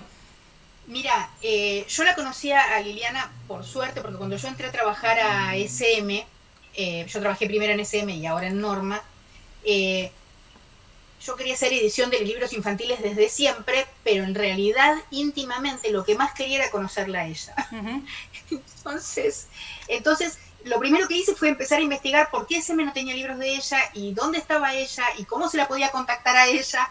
Casi que mi jefa me dijo, bueno, pará, o sea, no es la única autora, pero yo tenía algo particular con conocerla, lo cual ocurrió cuando estaba en SM. Allí, digamos, no solo la pude conocer, la invité un día a la editorial, la conocí, charlé con ella, me volví loca, me enamoré, y después, bueno, ella ganó, después publicamos Cuando San Pedro viajó en tren, que bueno, es una historia aparte. Después ella ganó el premio SM con Espejo Africano, que también edité yo, o sea que ya teníamos un vínculo. Cuando yo me fui a Norma, por supuesto la seguí llamando. Ella ya tenía también un compromiso con Norma previo, porque ella ya había publicado cosas en Norma. Y entonces un día charlando, hubo varios idas y vueltas con novelas que parecía que iba a publicar Norma y después no. Liliana tenía una particularidad que era que no sabía decir que no, eso decía Galo todo el tiempo. Y entonces le prometía a mucha gente muchas cosas al mismo tiempo, y a veces quedaba mal, porque no se puede hacer todo. Y un día charlando con ella, creo que estábamos preparando Simitití, yo le dije, bueno, contame qué tenés ganas de hacer, decime vos qué querés hacer. Y ahí ella me dijo, bueno, yo tengo una idea que es viajar para escribir, y me contó un poco su teoría acerca de que cuando uno mira por la ventana todo el tiempo lo mismo, de algún modo se repite, y que hay algo que si la escritura ella cree que pasa por el cuerpo, viajar tiene que también generar un movimiento en la escritura, y que ella quería tener esa experiencia. Y ahí me cuenta que ella le había comentado esto a la directora de otra editorial. Cuando la directora le dijo, bueno, pedime lo que quieras, ella le dijo, bueno, yo lo que quiero es viajar. Me dice, me dijo, pedime lo que quieras, yo le dije, esto es viajar, y ella no me contestó más. Como que quedó. Y cuando me lo contó a mí, yo también me quedé medio helada, porque cuando alguien te dice que quiere viajar para escribir, siendo esa persona Liliana Bodoc, con los recorridos que tiene, sí, con los viajes que ella ya había hecho, con el plan de lectura, con las editoriales, o sea, no era una persona que nunca había salido de su lugar. Entonces yo, ¿qué pensé? Dije, bueno, querrá conocer la India, querrá tener una experiencia, claro, imaginé eso, ¿no? Pero en vez de callarme, como hizo la directora de la otra editorial, seguramente, le preguntaste. Le pregunté, porque me dio curiosidad. Y ella me dijo, y no sé, a Salta. Yo dije, ¿cómo a Salta, Lili? No, porque sabes que yo no conozco Jujuy y me gustaría mucho conocer. Y también por ahí La Rioja, por ahí me gustaría. No, Catamarca. Y a mí, ahí dije, bueno, lo hacemos. No sé cómo, lo que al principio iba a ser un viaje de 2 meses, parando en muchos lugares, después básicamente por imposibilidad de ella no lograba juntar 2 meses sin compromisos, ¿no? Entonces ahí terminó siendo mucho más breve y ustedes saben por el blog que finalmente ella se enfermó y se volvió. Sí, justo estábamos hablando de eso. Sí, y te hago una pregunta de esto desde el lado editorial, que me parece que está bueno tenerte a vos, que sos de la cocina de ese lugar. ¿Cómo fue, si la idea era primero hacer una novela netamente juvenil, ¿no? En la colección Zona Libre, digo, y después los límites se fueron como abriendo, ¿no? Sé que ella también sintió a ver, no me está saliendo lo que se había propuesto desde la editorial, o quizás no es lo que entra en los límites de esta colección. ¿Cómo fue manejar o no sé si negociar, suena medio hostil la palabra, ¿no? Pero conversar o trabajar sobre esto. Me haces recordar momentos buenísimos, porque primero es la gran discusión de qué es juvenil, ¿no? De ustedes leyeron Elisa y bueno, es una novela que también pueden leer los jóvenes, no lo sé, y la verdad que también me pasó que siendo Liliana la escritora, no me importaba mucho quién la iba a leer. Uh-huh. Soy muy sincera, digo, sí. Que no me escuche mi jefe, ¿no? Obvio, pero me parecía tan valioso acompañarla en este viaje, me parecía tan jugado lo que ella estaba haciendo. Ahora, le soy muy sincera, yo recibí el primer boceto de la novela, los primeros capítulos con una idea. La miré a la editora que trabajaba conmigo y le dije, ¿qué hacemos con esto? ¿No? Por supuesto que nos pasó eso, porque yo tampoco sabía qué esperar. Yo nunca le pregunté qué vas a escribir. Claro. Ella iba a escribir lo que ella quisiera. Yo nunca jamás me hubiera... O sea, no lo hago con ningún escritor, con ella muchísimo menos. Ponerme a conversar previamente sobre lo que ella tiene en la cabeza y en qué está pensando y qué quiere escribir. Ella había tirado algunas cosas, pero la verdad es que después esas cosas no estaban en esos primeros fragmentos. Ella nos habló que había un personaje, esa primera escena de Elisa planchando, sí era una imagen que ella ya tenía incorporada, y no sabíamos mucho más. Y la verdad es que fue muy fuerte cuando ella nos mandó el material. Y yo les digo, después en la edición, ella escribió y reescribió varias veces, y es un texto que fue y vino muchas veces. O sea, no es un texto que yo les pueda decir que salió como ella lo escribió inicialmente, como pasa en general en la literatura juvenil e infantil. Digo, contrariamente a lo que pasa en la literatura para adultos, donde muchas veces el editor hace un trabajo prácticamente de corrección. Claro. No interviene en el texto. ¿Por qué? Porque no tiene que pensar en el lector. Se supone que el lector puede bancarse cualquier cosa, hasta no entender nada, digamos, ¿no? Nosotros, los editores de infantil y juvenil, estamos muy habituados a intervenir en los textos porque nuestro trabajo es pensar en el lector. Ni siquiera es trabajo del escritor. Como me decía el otro día en una entrevista un escritor al quien le pregunté, me dijo, no, esto no es trabajo del escritor, y yo estoy de acuerdo. Uh-huh. Entonces, ese texto que ella mandó era un texto con un final muy oscuro. Yo no podía respirar cuando lo leía, pero no podía respirar como lectora, ya ni siquiera como editora, me había olvidado que era la editora. Entonces, bueno, trabajamos bastante el final, porque ella no le encontraba el final, ella tampoco estaba contenta con el final que ella había planteado. Porque era un final, les cuento. Sí, por favor. Era un final con un embarazo no deseado. Ah, claro. Y yo le decía, es como decirle al lector, no hay salida. Claro. Es como decirle al lector, después de que te violen y después de que no tengas una familia que te cobije y después de que te enloquezcas, lo único... Y entonces ahí discutíamos un poco, porque es cierto que hay una idea que desconozco si es un prejuicio o es un juicio, no me animaría a discutir esto ahora, digamos, pero que la idea de que las chicas de la clase social más baja o esto que no tienen una contención viven a los hijos como su única posesión, ¿no? Exacto.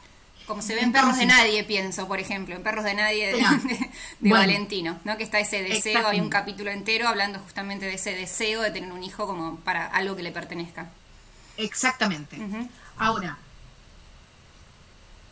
también era cierto que en ese personaje, a esa edad y después de esa experiencia, a mí me parecía que era como una oclusión un embarazo en ese momento, era un final, era un cierre muy...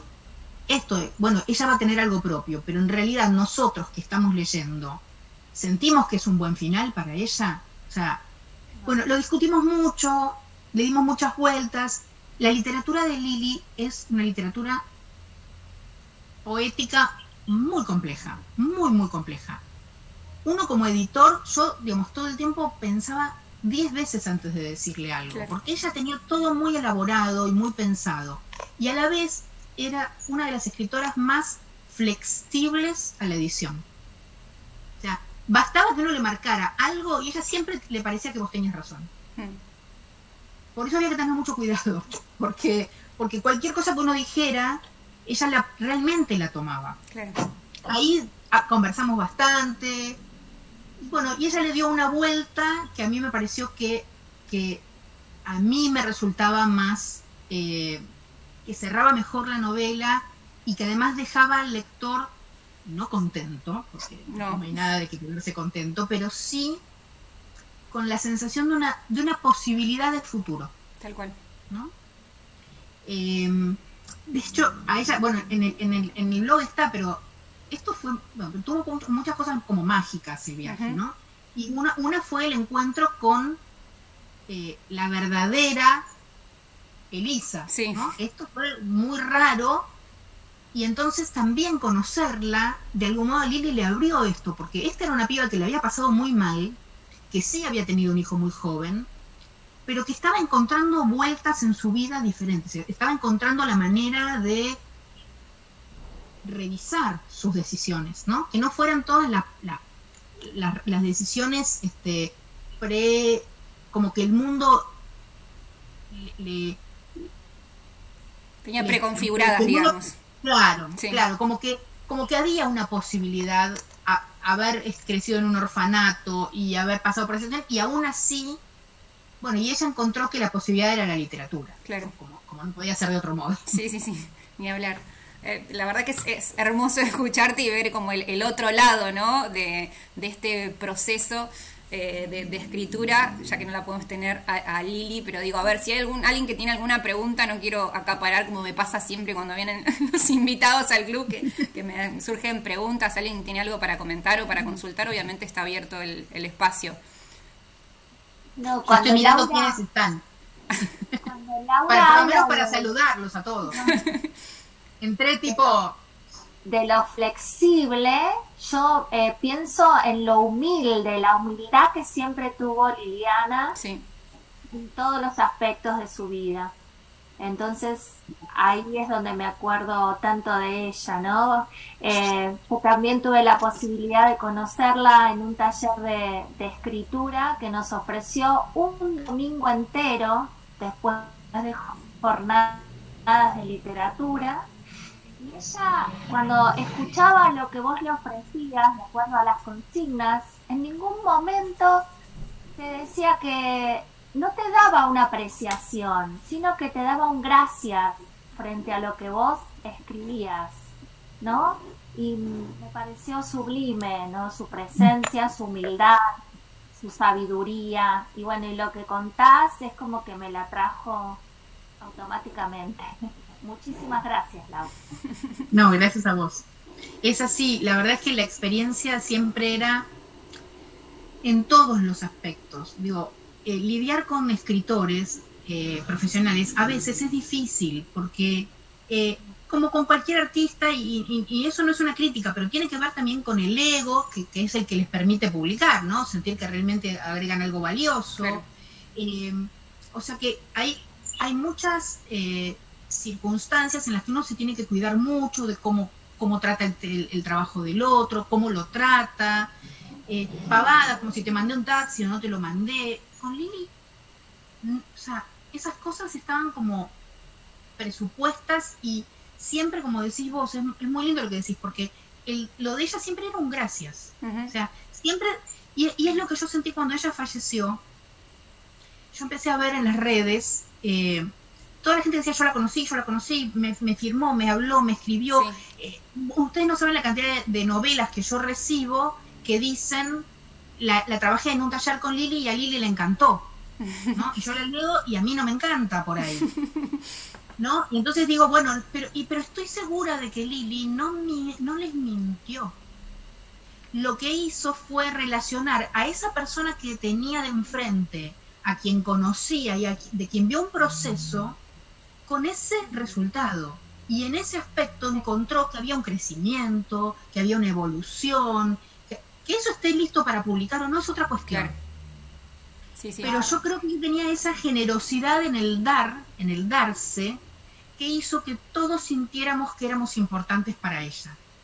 Y yo no creo que haya nada humano más valioso que eso que ella hizo, que es hacernos sentir importantes a las personas con las que tuvimos la suerte de cruzarnos con ella en alguna circunstancia. Ustedes recién hablaban de ella y yo decía, ¿qué mundo diferente tendríamos si hubiera muchas más personas como ella? ¿No? Bueno, nada, perdón. No, es hermoso escucharte en este mes homenaje que decíamos, ¿no? Retomo esto, bueno, yo soy parte de la ONG Gitanjáfora, por eso Rochi también, por eso la tuvimos presente, cuando, no sé, también una cuestión mágica, ¿no? Esto de que insistir en que venga ese último año y que fue como una gran despedida acá en Mar del Plata, porque ya había venido ella, les cuento, 2 años antes había estado en las jornadas de la ONG. Y, a ver, yo había hecho durante todo 2016 el taller, que es por eso tampoco que no tenía tiempo 2 meses juntos, ¿no? Porque todos los meses teníamos ese encuentro. Pensaba en esto del viaje que vos mencionabas, que hizo el viaje en el medio de ese taller. Y el año 2017 yo dije, hay que traerla, de nuevo, hay que traerla. Insistí medio en el grupo, en la ONG de acá de Mar del Plata, y pero ya vino hace 2 años, sí, hay que traerla. Y fue también algo como mágico en este sentido, porque ahí dio una conferencia que... la literatura en tiempos del oprobio está en YouTube, se la súper recomiendo porque fue, creo que,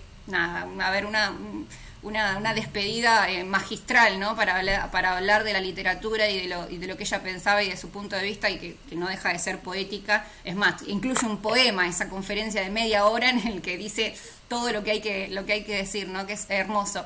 Y recupero esto de lo que decías, que es juvenil. Justamente ayer terminamos con la ONG un seminario de 4 encuentros discutiendo esto, ¿no? De la literatura para y con jóvenes, y hablábamos de estas cuestiones. ¿Qué es lo juvenil? Obviamente usaba esta categoría porque desde lo editorial hay una literatura juvenil, o sea, claro. Pienso, ustedes lo pusieron en la colección Zona Libre, que es una clara colección para un público adolescente, podríamos decir al menos, ¿no? Que está pensado desde ahí, pero... Por eso me interesaba a mí este encuentro, para leerlo entre adultos, ¿no? Y ver que tiene un montón de cosas esto, más allá de quizás lo que se puede trabajar, por llamarlo de alguna manera, en la escuela, o conversar en un contexto del destinatario que piensa esta colección, ¿no? Más allá de que obviamente sabemos que la literatura de calidad no se encasilla. Claro, yo lo que creo es interesante, Mariana, lo que decís, y aparte, bueno, siendo especialistas, ustedes saben más que yo probablemente de muchas cosas.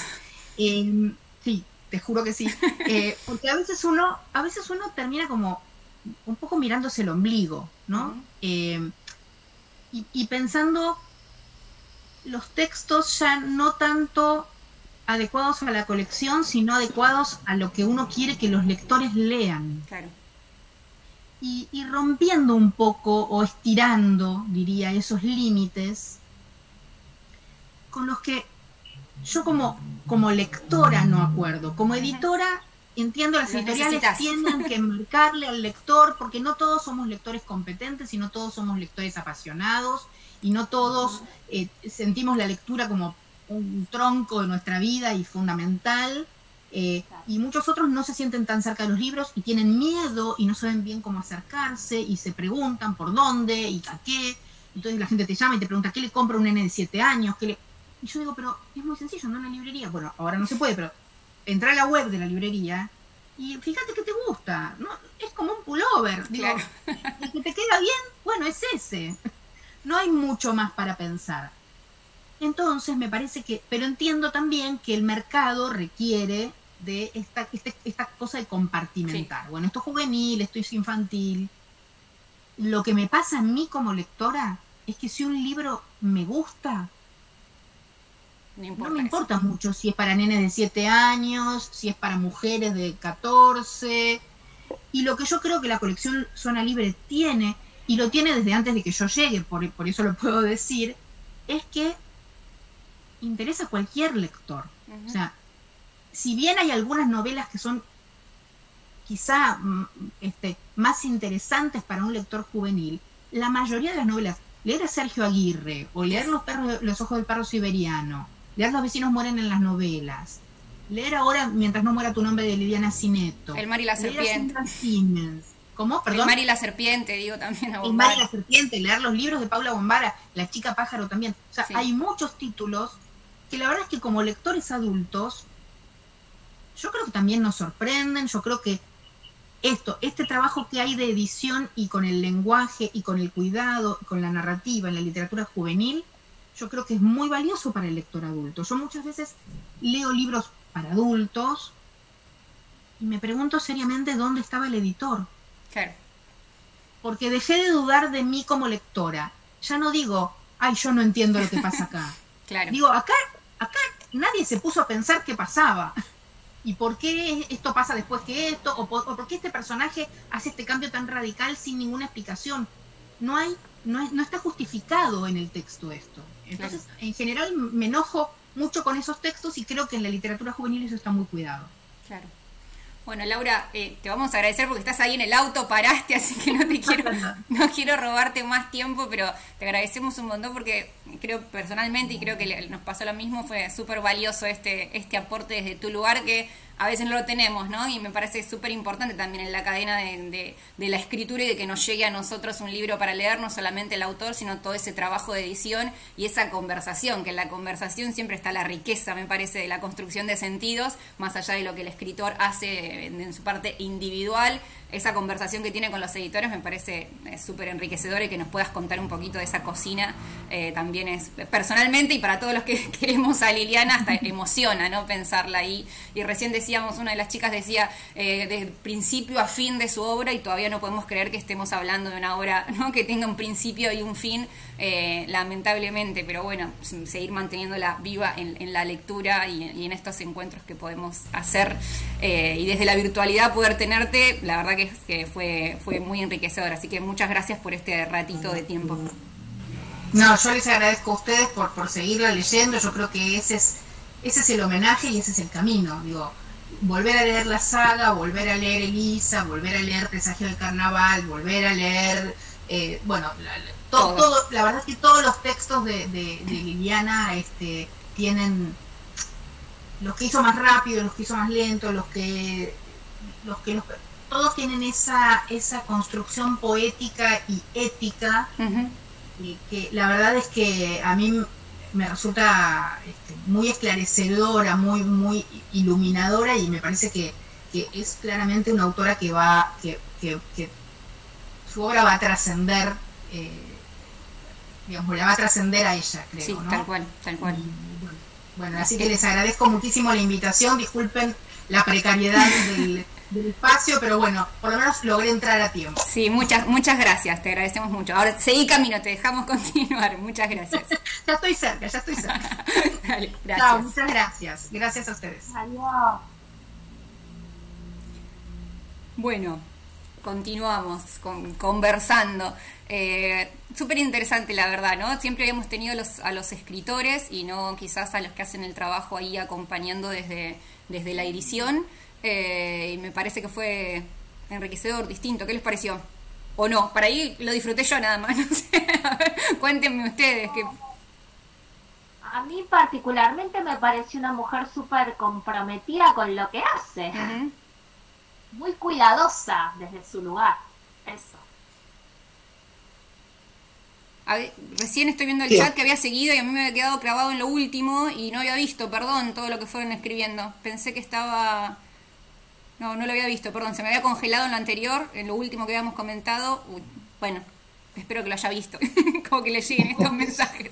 Perdón. Sí, Ignacio. Que yo no sabía mucho cuál es la tarea del editor en el trabajo de un escritor. Parece que es muy interesante la mirada que tiene, como al mismo tiempo de lector y de otra cosa, ¿no? Perdón, interrumpo porque entró Galo. Esto es una sincronización. El hijo de Liliana acaba de irse Laura y entra Galo, así que me siento en un programa de televisión. ¿Vieron? Entra un invitado, sale otro. A ver, vamos a darle la bienvenida. Hola. Estás muteado. A todos les pasa lo mismo.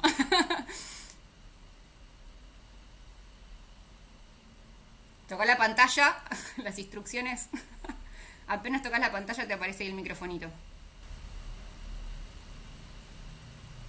Ahí estás. Ahí está. Ahora Hola. sí. Hola, nos reíamos porque acaba de cortar Laura Leiviquer y me pediste la solicitud para entrar vos. Digo, parece un programa de televisión esto. Sale uno, entra otro, pero una sincronización espectacular tuvimos. Gracias por la puntualidad. Dijo 5:30 y está 5:30 acá. Bueno, Galo, el hijo de Liliana, para quienes no lo conocen, además artista dedicado al teatro. Bueno, están ahí con la obra Negro ahora para ver en streaming también, así que de paso hacemos la publicidad por si a alguien le interesa verla. Estuvieron en Mar del Plata, para los que son de Mar del Plata también han estado acá varias veces. Bueno, en esa jornada que mencionábamos que estuvo Liliana, vino con ustedes, con los gatos. Sí, exacto, sí, fueron, de hecho fue unas jornadas como muy lindas, muy inolvidables, porque se dio esa comunión entre la obra y Lili, las charlas, y realmente toda la movida que hacen ustedes de Gitanjáfora es muy linda, es muy bella. Esto no es de Gitanjáfora, igual aclaro para no subirme, para no confundir, esto es algo personal. En este momento, digamos. Libre y fuera de la institución, digo, pero no vamos a mezclar las cosas, a ver si digo algo que no represento a la organización, no, esto es algo personal e informal, así que, pero bueno, siempre vienen estos momentos a recordarlos. Bueno, estábamos hablando de Lisa, venimos ya charlando hace un rato largo y recién Laura nos daba su aporte desde la edición y desde cómo fue esa construcción de la historia y cómo fue la evolución desde la idea inicial. Contanos, vos, tu aporte o tu opinión o lo que pueda sumarnos será bienvenido. Y si quiere alguien hacer preguntas ahí en el chat, ahora sí las leo. Quizás diga cosas, también no escuché a Laura, pero seguramente coincidamos en algunas cosas, porque principalmente porque fue el proceso quizás más formalmente colectivo de escritura que tuvo Lili. Digamos, además de ser su última novela, los que siguen su obra habrán notado que en algunos aspectos es muy distinta a su voz, a sus voces anteriores, y creo que tiene un poco que ver con esto, con toda la investigación previa al proceso que hizo Lili para llegar a esta novela, que de hecho antes fue otra, digamos, en todo ese proceso que fue largo, prácticamente hubo otra novela en el medio que luego se resignificó absolutamente y llegó a esta de la que estamos hablando. Pero creo que una de las características que hace que sea una voz muy distinta de Lili, si bien se adivina su prosa poética, y obviamente su forma, pero el proceso colectivo que ella encaró y que comandó, obviamente, y además el hecho de que haya elegido para el proceso de construcción de este libro la cuestión de viajar, digamos, y de ir a las geografías que ella iba a utilizar como territorio literario, que eso nunca lo había hecho Liliana específicamente, y seguramente Laura les contó un poco, y en el blog del viaje de Liliana Bodoc también se puede ver esto que estoy contando. Digamos, ella fue a buscar racionalmente elementos concretos de la geografía, de la gente, texturas, aromas, situaciones, y se encontró, digamos, con algunos, digamos, a ver cómo decirlo, se encontró con cosas inesperadas que tenían mucho más que ver con la profundidad espiritual que ella no tenía previstas, y que en definitiva, esto es una opinión personal, creo que le aportaron muchísimo más material creativo que las cuestiones objetivas que había ido a ver, que ella, como ustedes saben, escribió la saga de los confines sin conocer las pirámides mayas. Sí. Entonces digo, no es que eso sea una necesidad sine qua non, ¿no? Pero bueno, ella lo hizo así y fue un viaje muy difícil, sobre todo la parte de Tilcara. Santa Fe, porque bueno, fue especial porque ella, nació en Santa Fe, hay familia y ella tenía un recuerdo, digamos, vinculado a las primeras emociones, a la primera infancia. Entonces Santa Fe siempre fue un lugar como muy mágico para ella, muy poblado de recuerdos y de memoria. Y Tilcara porque le pasaron algunas cuestiones concretas bastante heavy, digamos, la pasó un poco mal, pobre, incluso se enfermó y se volvió antes. Pero luego creo que eso está plasmado bueno, si leyeron la novela, en los personajes que hay en Tilcara, los personajes con los que se encuentra Elisa y el clima general, ¿no?, de Tilcara. Sí. Si tienen alguna pregunta, obviamente está el micrófono abierto, la posibilidad. Y con el resultado a vos, en lo personal, obviamente, bueno, sabemos que además del lazo familiar, digamos, desde lo profesional, siempre estuviste al lado de ella. Recuerdo que ese año también fue el año en el que yo hice el taller y ahí nos conocimos un poco. Y cómo fue ese acompañamiento, ¿no? Desde obviamente lo personal, insisto, recién teníamos a Laura con el acompañamiento más profesional y vos desde otro lugar, en esa construcción. Retomo lo que decía Lu, y que vos un poco hablaste también, ¿no? Que empezaba como una literatura distinta. Sentimos que después de esto venía otra exploración también literaria, ¿no? Absolutamente. Sí, digamos que ella se propuso realmente desafiar su metodología habitual de cómo escribir. Y realmente se quitó de su zona de confort, realmente, y muy voluntariamente, digamos, de hecho lo explicitó, y se incomodó a sí misma, se interpeló, digamos, ¿no? Y bueno, con respecto a lo que me preguntás, está buenísimo, creo que hay como un escalonamiento de cómo fuimos acercándonos, digamos, el camino profesional, creativo. Primero, Lili siempre, desde que empezó a escribir y desde antes que hacía teatro y que escribía para ella también, siempre tuvo una condición muy colectiva, digamos, siempre consultó, siempre compartió, siempre disfrutó la situación de ser corregida, de ser observada, porque ella evidentemente y con mucha honestidad creía en la mirada del otro como para crecer, digamos, ¿no? Luego su trabajo creció mucho y su figura pública creció mucho y de alguna manera la colapsaba la cuestión de agenda, de organizar sus viajes, sus ferias, sus charlas, y le competía mucho con su tiempo creativo. Y ella, para los que lo conocieron personalmente, era alguien muy generoso, tenía una generosidad enorme, era muy humilde y quería honestamente estar y cumplir con todos y con todas. Entonces ella quería ir a todos lados y se le empezó a complicar, honestamente. Y ese fue el inicio de nuestra sociedad, digamos, de ella y mía. Porque yo empecé a trabajar con ella para un poco alivianarle esa parte. Digamos, como yo vivo en Buenos Aires y ella estaba en su pueblito, en San Luis, entonces para mí era más orgánico encarar esa parte. Entonces me empecé a dedicar primero a lo que era como las relaciones públicas, las charlas con las editoriales, la agenda, los viajes, etcétera. Pero eso como naturalmente se profundizó y también se transformó, digamos, en un tándem creativo. Claro. Que ella tenía con mi padre, con todo lo que tiene que ver con las ciencias, porque mi viejo es un tipo muy abocado a las ciencias. Con mi hermana, todo lo que tenía que ver con cultura, con mi hermana es antropóloga, entonces con ella tenía muchas consultas sobre las sociedades que ella creaba, y conmigo, digamos que yo hago teatro, dialogábamos mucho sobre los personajes, sobre los conflictos, sobre los diálogos.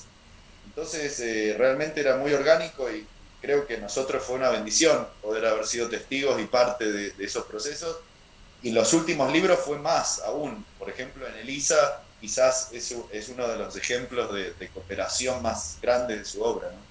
Sí, sí. ¿Alguien tiene alguna pregunta para hacer? No quiero acaparar, digamos, esta charla que me parece que complementa de una manera hermosa lo que venimos conversando y hablar con Laura también. Contanos, acá me salgo de Lisa un poquito, ¿no? Pero digo, trabajos que hayan quedado, sabemos que vos seguiste trabajando con algunos textos de ella, vos obviamente con un grupo de gente. Contanos un poco cómo es ese proceso, ¿no? De la escritura después de Liliana, digamos, ¿no? Para sostenerla y para seguir leyéndola y trabajando con esos escritos. ¿Cómo es esa tarea? Bueno, hay varios casos. Hay textos que quedaron, no hay demasiado inédito, porque Liliana escribía y editaba casi a la par, casi todo constantemente, sí. Pero sí quedaron algunos textos inéditos. Hay un par de casos muy Liliana.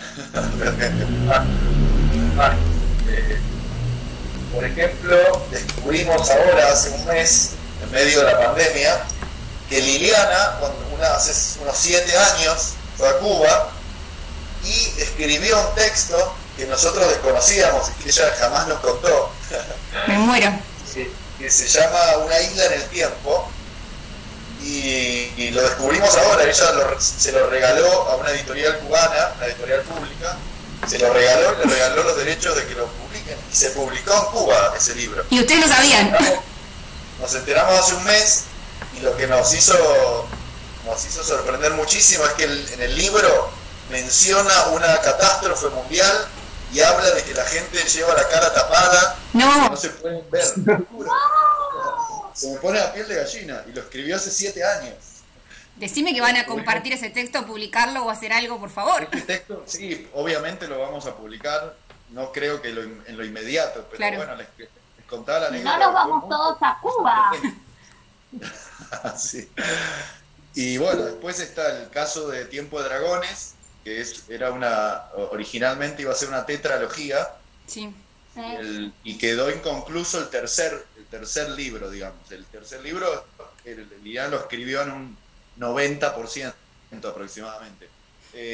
Entonces lo que estamos haciendo, mi hermana y yo, es trabajando en un epílogo, que es un poco más que un epílogo, es algo más abultado, y que de alguna manera no esquive la cuestión técnica de explicar al lector, sino de que intente completar el vacío, claro. Por supuesto legalizando el quiebre y saldando la distancia y no pretendiendo darle continuidad a la pluma de Liliana, pues es una tarea imposible, pero bueno, tratando de trabajar lo más arduamente y rigurosamente posible para que estar a la altura de lo que nosotros podamos completarle a los lectores, claro. Para de esa manera editar algo más terminado, digamos.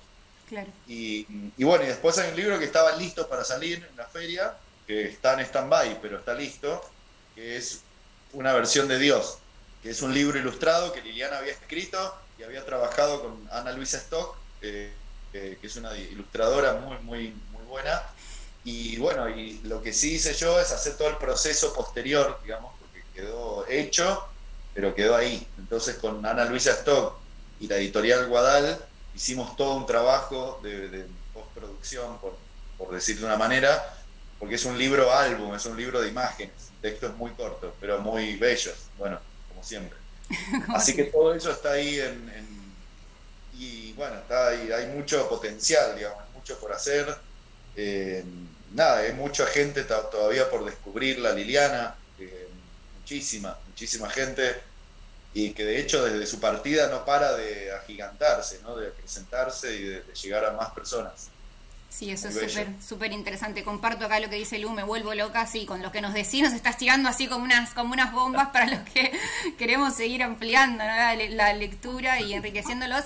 En este club hay gente que por ahí ya la conocía, hay gente que se acercó a la novela por esto, porque la idea, te cuento, era justamente leerla entre adultos, ¿no? Esta novela en particular, que por lo general, si no son lectores de Liliana desde antes o algo, se la asocia más a lo infantil o a lo juvenil. Claro. Y quizás hay gente que no se acerca a ella por motus propios, entonces me pareció buenísimo proponerla también, sumándome a este mes homenaje, si se quiere, y poder acercársela a otros lectores que quizás no están acostumbrados a leerla o que ya generan una distancia por esto, ¿no? Por encasillarla dentro de lo infantil o juvenil. Desde lo personal. Sí, que justamente pasa con muchos autores, pero en Liliana pasa muy, muy fuerte que una novela, por más que esté destinada a una franja etaria determinada, realmente la puede leer un adulto en soledad, como si leyera absolutamente cualquier libro que eligiera, por nada. Tal cual, sí. Con eso, pero realmente más con se Liliana. puede leer cualquier libro. Sí, y más lo que ocurre acá. Desde tu lectura personal, ¿cuál es tu favorito de los textos? Te estoy poniendo en un aprieto porque yo sé que odio esta pregunta yo personalmente, ¿no? Que te digan elegir un favorito y la estoy haciendo, o sea, es horrible, pero bueno, lo voy a hacer igual. No, mi favorito, digamos, voy a sacar del análisis a la saga de los confines porque está como en otra tabla, digamos. La saga de los confines es como una especie de Biblia intocable. Entonces la voy a quitar. Bien. Fuera de la saga de los confines, yo elegiría la novela Memorias Impuras, que para mí es fantástica, la amo, y que tiene una construcción de un mundo muy terminado, muy funcional, y tiene una costura impecable. Para mí, para los que no lo leyeron, se los recomiendo profundamente. Es un libro, ese sí que es realmente para adultos, porque tiene su complejidad, tiene unas capas narrativas, digamos, que tienen su complejidad. Quizás incluso por eso no es de los libros más leídos de Lili, pero sí es un libro medio de culto, digamos. La gente que le gusta ese libro en general lo tiene como preferido, porque es un texto realmente recomendable. Sí, elegiría Memorias Impuras. Y para volver a Elisa, digo, porque yo me fui del eje, Sí, perdón, sí, pero no, perdón ustedes que también yo la derivé. No, pero esto es interesante. Como yo les decía, tenía como un miedo en este sentido, ver qué podía pasar con este encuentro en particular. En los clubes de lectura anteriores participaron los escritores de las novelas. En este caso, lamentablemente, obviamente no podía ser posible. Y tenía esta duda, a ver qué pasaba, ¿no? Invitando a Laura por un lado, a vos por el otro, qué podía ocurrir, pero me parece que hasta es más enriquecedor todavía, ¿no? Que en casos anteriores. Está buenísimo esto, bueno. Rescatar lo colectivo y las miradas de otros lugares. Y me parece interesante y bellísimo que surjan para todos las mismas palabras, ¿no? Tanto de nosotros como lectores, de Laura las mismas palabras, hablar de la generosidad, de la humildad, de lo colectivo, de lo espiritual, tanto de las lecturas como desde la edición, como vos con tu cercanía. Eso me parece que habla de lo genuino y de lo real que tiene la escritura de Liliana y Liliana como persona. Así que eso me parece súper enriquecedor. Sí. ¿Cuál es ¿Y cómo transitaron como adultos la lectura de Elisa ahí en el club, digamos? Bueno, la palabra fue nos sopapeó, creo que dijeron, ¿no? Lea creo que fue esa, nos palició, dijo, en realidad esa fue la expresión. Es un libro que palicea, sí. Sí, esa fue una de las expresiones, que Laura recién nos contaba que encima al final, inicialmente, era más duro todavía, ¿no? Entonces, era más duro, era mucho más heavy. Hablábamos de ese proceso. Sí. No, sí, era un final más heavy, pero nada, la misma Liliana, digamos, detectó que necesitaba al final agregarle también, no esperanza así vana como de esperar que el mundo cambie, sino una acción más de lucha, digamos, una lucha, esa es la palabra que me viene. Sí. Es decir, vamos para adelante, ¿no? Sigamos, esto es terrible, pero acá estamos juntos los que queremos otro mundo. Creo que eso modificó el final, de alguna manera. Y a mí me gusta mucho, por si me permiten, de esta novela, cómo transita por lugares tan sórdidos de la humanidad, tan densos, tan heavies, con un tacto y una sensibilidad y una sutileza que no cae ni para un lado ni para el otro, digamos, no cae como en el panfleto y ni tampoco cae en una cosa cursi o de no comprometerse del todo con la situación, todo lo contrario, es un compromiso enorme que no pierde nunca la poesía. Y tal cual. Eso es una conjunción maravillosa. Sí, María José pone lo que dijimos hoy, sí fue un poco lo que hablamos, ¿no? De esta hostilidad o de esta espalda que recibe de todos los lugares y no caer quizás tampoco ni en el estereotipo del personaje vulnerable, que hoy decíamos es mujer, adolescente y pobre, ¿no? Triplemente vulnerada y recibe hostilidad por todos lados y no cae tampoco en lo meritocrático, ¿no? De, si vos querés vas a poder cambiar. No, la verdad es que no, y que te muestra... Te muestra esa hostilidad que recibe por todos lados. Sin embargo, el valor de la palabra, ¿no? Acá Lucía dice, la potencia de hablar de algo sin nombrarlo, ¿no? que se genera a través de los recursos y de la literatura, literalmente, ¿no? A partir de la literatura puede hacer presente todos esos conflictos. La potencia de hablar sin nombrarlo. Sí, como ella, viste que siempre, vos sabés, Mariana, pues, fuiste a sus talleres, pero ella siempre hablaba de la poesía como maestra suya literaria, y hablaba siempre de que a veces lo que más importa en la poesía es lo que se calla, digamos, y creo que en este caso también es lo que cobra más relevancia, es lo que no se explicita del todo, porque no hace falta, básicamente, porque no hay que subestimar a nadie, digamos. Creo que hay un inconsciente colectivo que está transmitidísimo y nada, creo que habla con mucha profundidad sin tener que dar golpes bajos, ¿no? Tal cual, y en esto que mencionábamos también hoy de mostrar a los personajes y mostrar las acciones, que creo que tiene que ver mucho con su inclinación por la dramaturgia o por la escritura o por el teatro en sí, ¿no? De que los vemos, o sea, no te los explican, digamos, ¿no? Con esto que vos decías, esto de no subestimar al lector, no te lo están explicando, te lo están mostrando y vos lo vas comprendiendo y entendiendo ahí ese engranaje que se va desarrollando, ¿no? Sí. Incluso en los discursos directos ya construye al personaje, digamos. Es impresionante la solidez con la que están construidos esos personajes, que al hablar ya se constituyen, ¿no? Es algo maravilloso. Sí. Bueno, ¿alguien tiene alguna pregunta? Si no, a dejarlo también, agradeciendo esta participación, que, insisto, estoy como muy feliz de todo esto. No sé si se me nota en la cara, pero bueno, me encantó este encuentro, cómo se va desarrollando. ¿Alguien tiene alguna pregunta? ¿No? Nada, estamos todos con la misma cara de fascinación. Bueno, Galo, no te molestamos más, te agradecemos por este ratito. Nosotros ya se nos enfrió el agua, estamos todos con el mate, pero digo, ya te vemos ahí vos con el agua renovada. Yo caí tarde y me hice un mate. Tal cual, nosotros ya empezamos a las 4 a charlar, así que ya tenemos el agua sin agua, sin la yerba lavada, pero te agradecemos muchísimo por este ratito, que dentro de lo malo de la pandemia nos permite que puedas estar acá un ratito virtualmente, así que muchas gracias. Bueno, les agradezco muchísimo por seguir construyendo a Lili, porque esto es una manera de seguir multiplicándola, y gracias por la charla, que estuvo muy, muy interesante. Muchísimas gracias. Bueno, gracias a vos, y esperaremos todo eso que nos contaste, ahí como una infidencia. Estaremos atentos.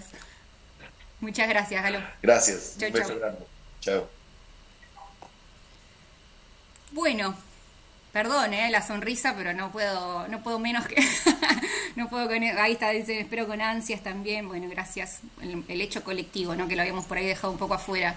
Interesante cómo se construye y cómo hay una lógica, ¿no? En lo que dijeron los dos y en lo que nosotros veníamos charlando, que habla de lo genuino, ¿no? De todo esto y de la persona y de la obra también, ¿no? Que está en línea. Redondo todo, pone María José. Sí, la verdad es que si hubiera estado todo guionado, creo que no salía mejor. Quiero escucharlos así como para despedirnos. Sé que es un montón de tiempo, esto un sábado, 2 horas acá, pero bueno, para darle un cierre.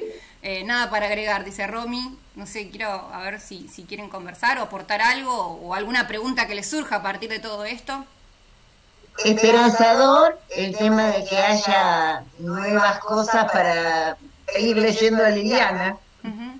De todos modos, me parece que seguir leyendo, gracias Gonza, seguir leyendo así en otros contextos está buenísimo, y es una manera también de seguir construyendo lecturas, ¿no? Porque uno la lee solo y no es lo mismo que cuando la lees con otras personas.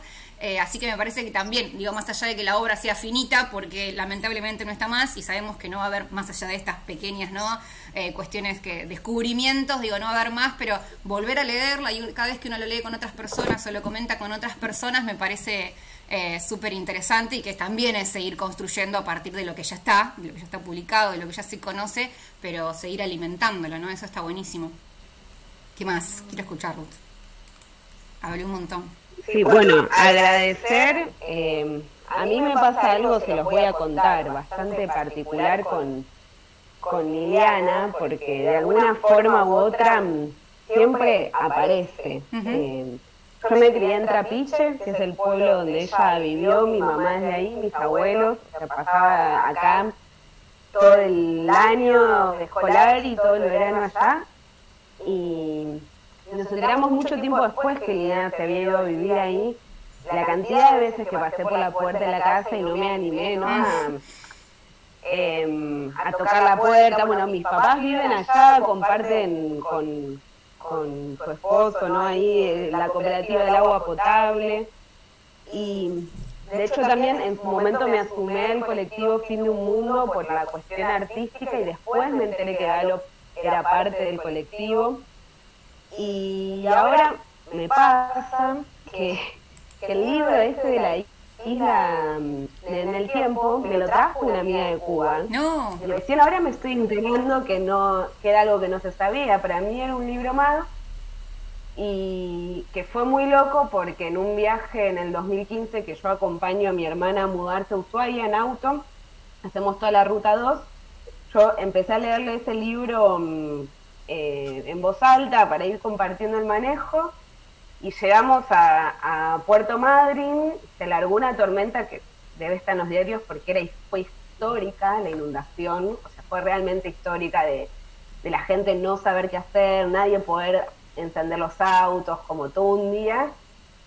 Y bueno, y el libro habla de una inundación, de hecho lo dejamos de leer ahí, lo tiene ella, se lo voy a pedir. Entonces, bueno, me pasa, no sé... me nació compartírselo, ¿no? Como que hay veces que pasan cosas que van marcando un camino, y a mí con Liliana me pasa eso, que es la única persona, la autora, que yo termino de leer el libro y ya me ha pasado que lo vuelvo a empezar automáticamente porque siento que en el principio me perdí algo que lo descubrí al final, ¿no? Y bueno, también este espacio, estén todos acá, también... es como una señal más para seguir con su obra y se los agradezco. No, gracias a vos por esto que compartís, me parece hermoso. Y creo que esto tiene que ver un poco con lo que mencionaban Laura y Galo. A todos nos parece que tenemos algo especial, y lo digo desde la humildad porque a mí también me parece, ¿eh? Pero es algo que generaba ella, ¿no? Que generamos nosotros, ¿no? Todas las personas que tuvieron apenas un contacto se sintieron especiales, nos sentimos especiales y sentimos una conexión particular o personal. Creo que es algo que tiene ella como persona y en su obra también, ¿no? Te hacía sentir especial y sentías una conexión particular. Porque yo, a ver, esto que decían Laura, que cuando falleció todo el mundo decía, éramos todos amigos, ¿no? Pero no era como sucede por ahí cuando muere alguien famoso y que, sí, no es así, es porque realmente desde la experiencia, desde su voz, desde su obra, te hacía sentir particular. En la ONG, perdón que nombre tanto la ONG, pero a mí se me ocurrió como a modo de homenaje al año siguiente recopilar dedicatorias de los libros de ella, ¿no? Porque... yo me daba cuenta que no había visto una dedicatoria igual a la otra. Vieron que la dedicatoria del libro, por lo general, con cariño tal o para tal, listo, y nada más. Ella construía poesía en cada una de las dedicatorias. Si tienen algún libro dedicado, quédense tranquilos de que no hay uno igual a otro. Realmente es especial. Y yo recibí cientos de todo el país, los tengo yo grabados, y son todas fotos de dedicatorias de ella distintas, ¿no? Realmente era cada persona especial, y hay algunas que son bellísimas y que son directamente para la persona por algo en particular que la persona habló con ella antes de que le firme el libro, ¿no? Eso es bellísimo también y no me parece poca cosa, además de poéticas y hermosas, ¿no? Esas dedicatorias, pero digo, esto de sentirse especial me parece es algo que hacía ella y que nos pasa también con su obra, obviamente, que cada uno tiene una anécdota o se te construye alguna relación. Bueno, hoy hablamos del viaje, ¿no? De, vas a Tilcara y ves alguna cuestión del texto. Me parece que es hermoso lo que genera. No te deja igual, ¿no? Ayer escuchaba en Perros de Nadie hablando a Cassiari, con todas las salvedades que podemos hacer, pero justamente hablaban de la literatura y le decía esto, bueno, no, la literatura es algo que no te deja en el mismo estado cuando empezás que cuando terminás, ¿no? Me parece que eso está acá súper, súper presente. Ay, nos quedamos todos así como como en otra órbita. ¿Alguien quiere comentar algo más antes de despedirnos? No, gracias. Eso. Bueno, hermosísimo. La verdad que es un encuentro distinto, pero me parece que fue súper enriquecedor. Así que muchas gracias a ustedes por estar acá en sábado, sobre todo los que están en Mar del Plata, que podemos salir y que había un día de sol y yo dije, uy, no van a venir nadie, y seguramente muchos de los que no vinieron es por eso también. Pero gracias a Ilu, que es del cine, @bibliotácora, ya que estamos les paso ahí el dato para seguirla, que es del palo del cine, recomienda este documental La Madre de los Confines, que está disponible en Cinear, ¿no, Lu? Ah, bien.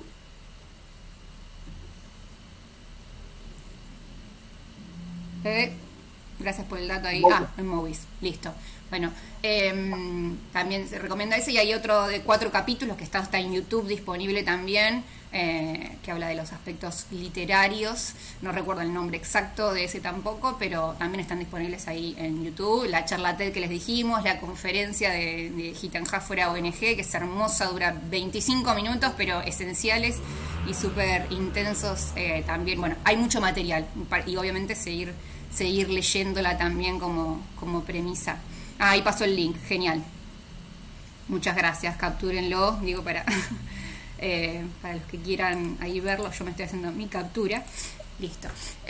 Así que bueno, muchas gracias a todos por estar acá, por haberse sumado a esta propuesta y por haber participado tan activamente y por haber recibido esta propuesta distinta, ¿no? Con la editora, con el hijo, pero me parece que fue súper enriquecedora. Esto lo voy a subir a YouTube, así que queda ahí como un material. Tengo una amiga profe que aprovecha todos los clubes para también recomendárselos a sus estudiantes, porque me parece que es un material distinto, ¿no? Que se genera a partir del intercambio entre lectores, pero súper enriquecedor, ¿no? Una mirada distinta a la que se genera entre lectores y, bueno, con los escritores, o en este caso con la editora, que suma, me parece, un montón. Así que bueno, muchas gracias.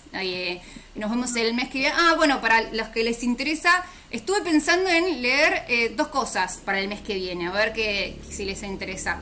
Por un lado, las efemérides, se cumplen 100 años del nacimiento, cumpliría 100 años Ray Bradbury, entonces dije, bueno, capaz que es una buena oportunidad para leer Fahrenheit 451 con otra mirada, con una mirada actual, entre adultos, como siempre decimos, o Las Malas de Camila Sosa Villada, que sé que algunos ya lo leyeron, pero me parece que es un texto que ya estamos en condiciones. Al principio del club no me parecía por ahí usar ese texto o leer ese texto, pero ahora creo que ya fuimos construyendo una dinámica que ahí Flor hace pulgares hacia arriba. Entre esos dos, bueno, estará la decisión, si quieren hacerme sus aportes después o mensajes, o hacemos ahí votación en Instagram para ver qué prefieren. Para ¿sí? mí, Las Malas. Las Malas. Bueno, y si conseguimos a Camila para que venga, me muero muerta. Sé que no le gusta mucho hablar así como en público, pero sería un golazo. Así que bueno, vemos ahí en estos días, como siempre, cuál es el próximo libro, y nos encontraremos probablemente un poquito más tarde que las 4 de la tarde la próxima. Vamos a retrasarlo un poco porque sé que ya se les complica. Cuando estábamos todos en stand-by, por ahí era más fácil a las 4, ahora sé que algunos están más libres un poquito más tarde, así que probablemente lo retrasemos, ¿sí? A partir del próximo sábado, pero ahí, bueno, en Instagram vamos pasando el dato. Esperen que alguien más escribió y no quiero que quede afuera el comentario. Bueno, no, tanta profesionalidad no tenemos ahí para la votación, supongo que es una aplicación, lo hacemos un poco más casero, pero gracias por el dato. Por favor, no. Otra aplicación más no, otra cuestión más no.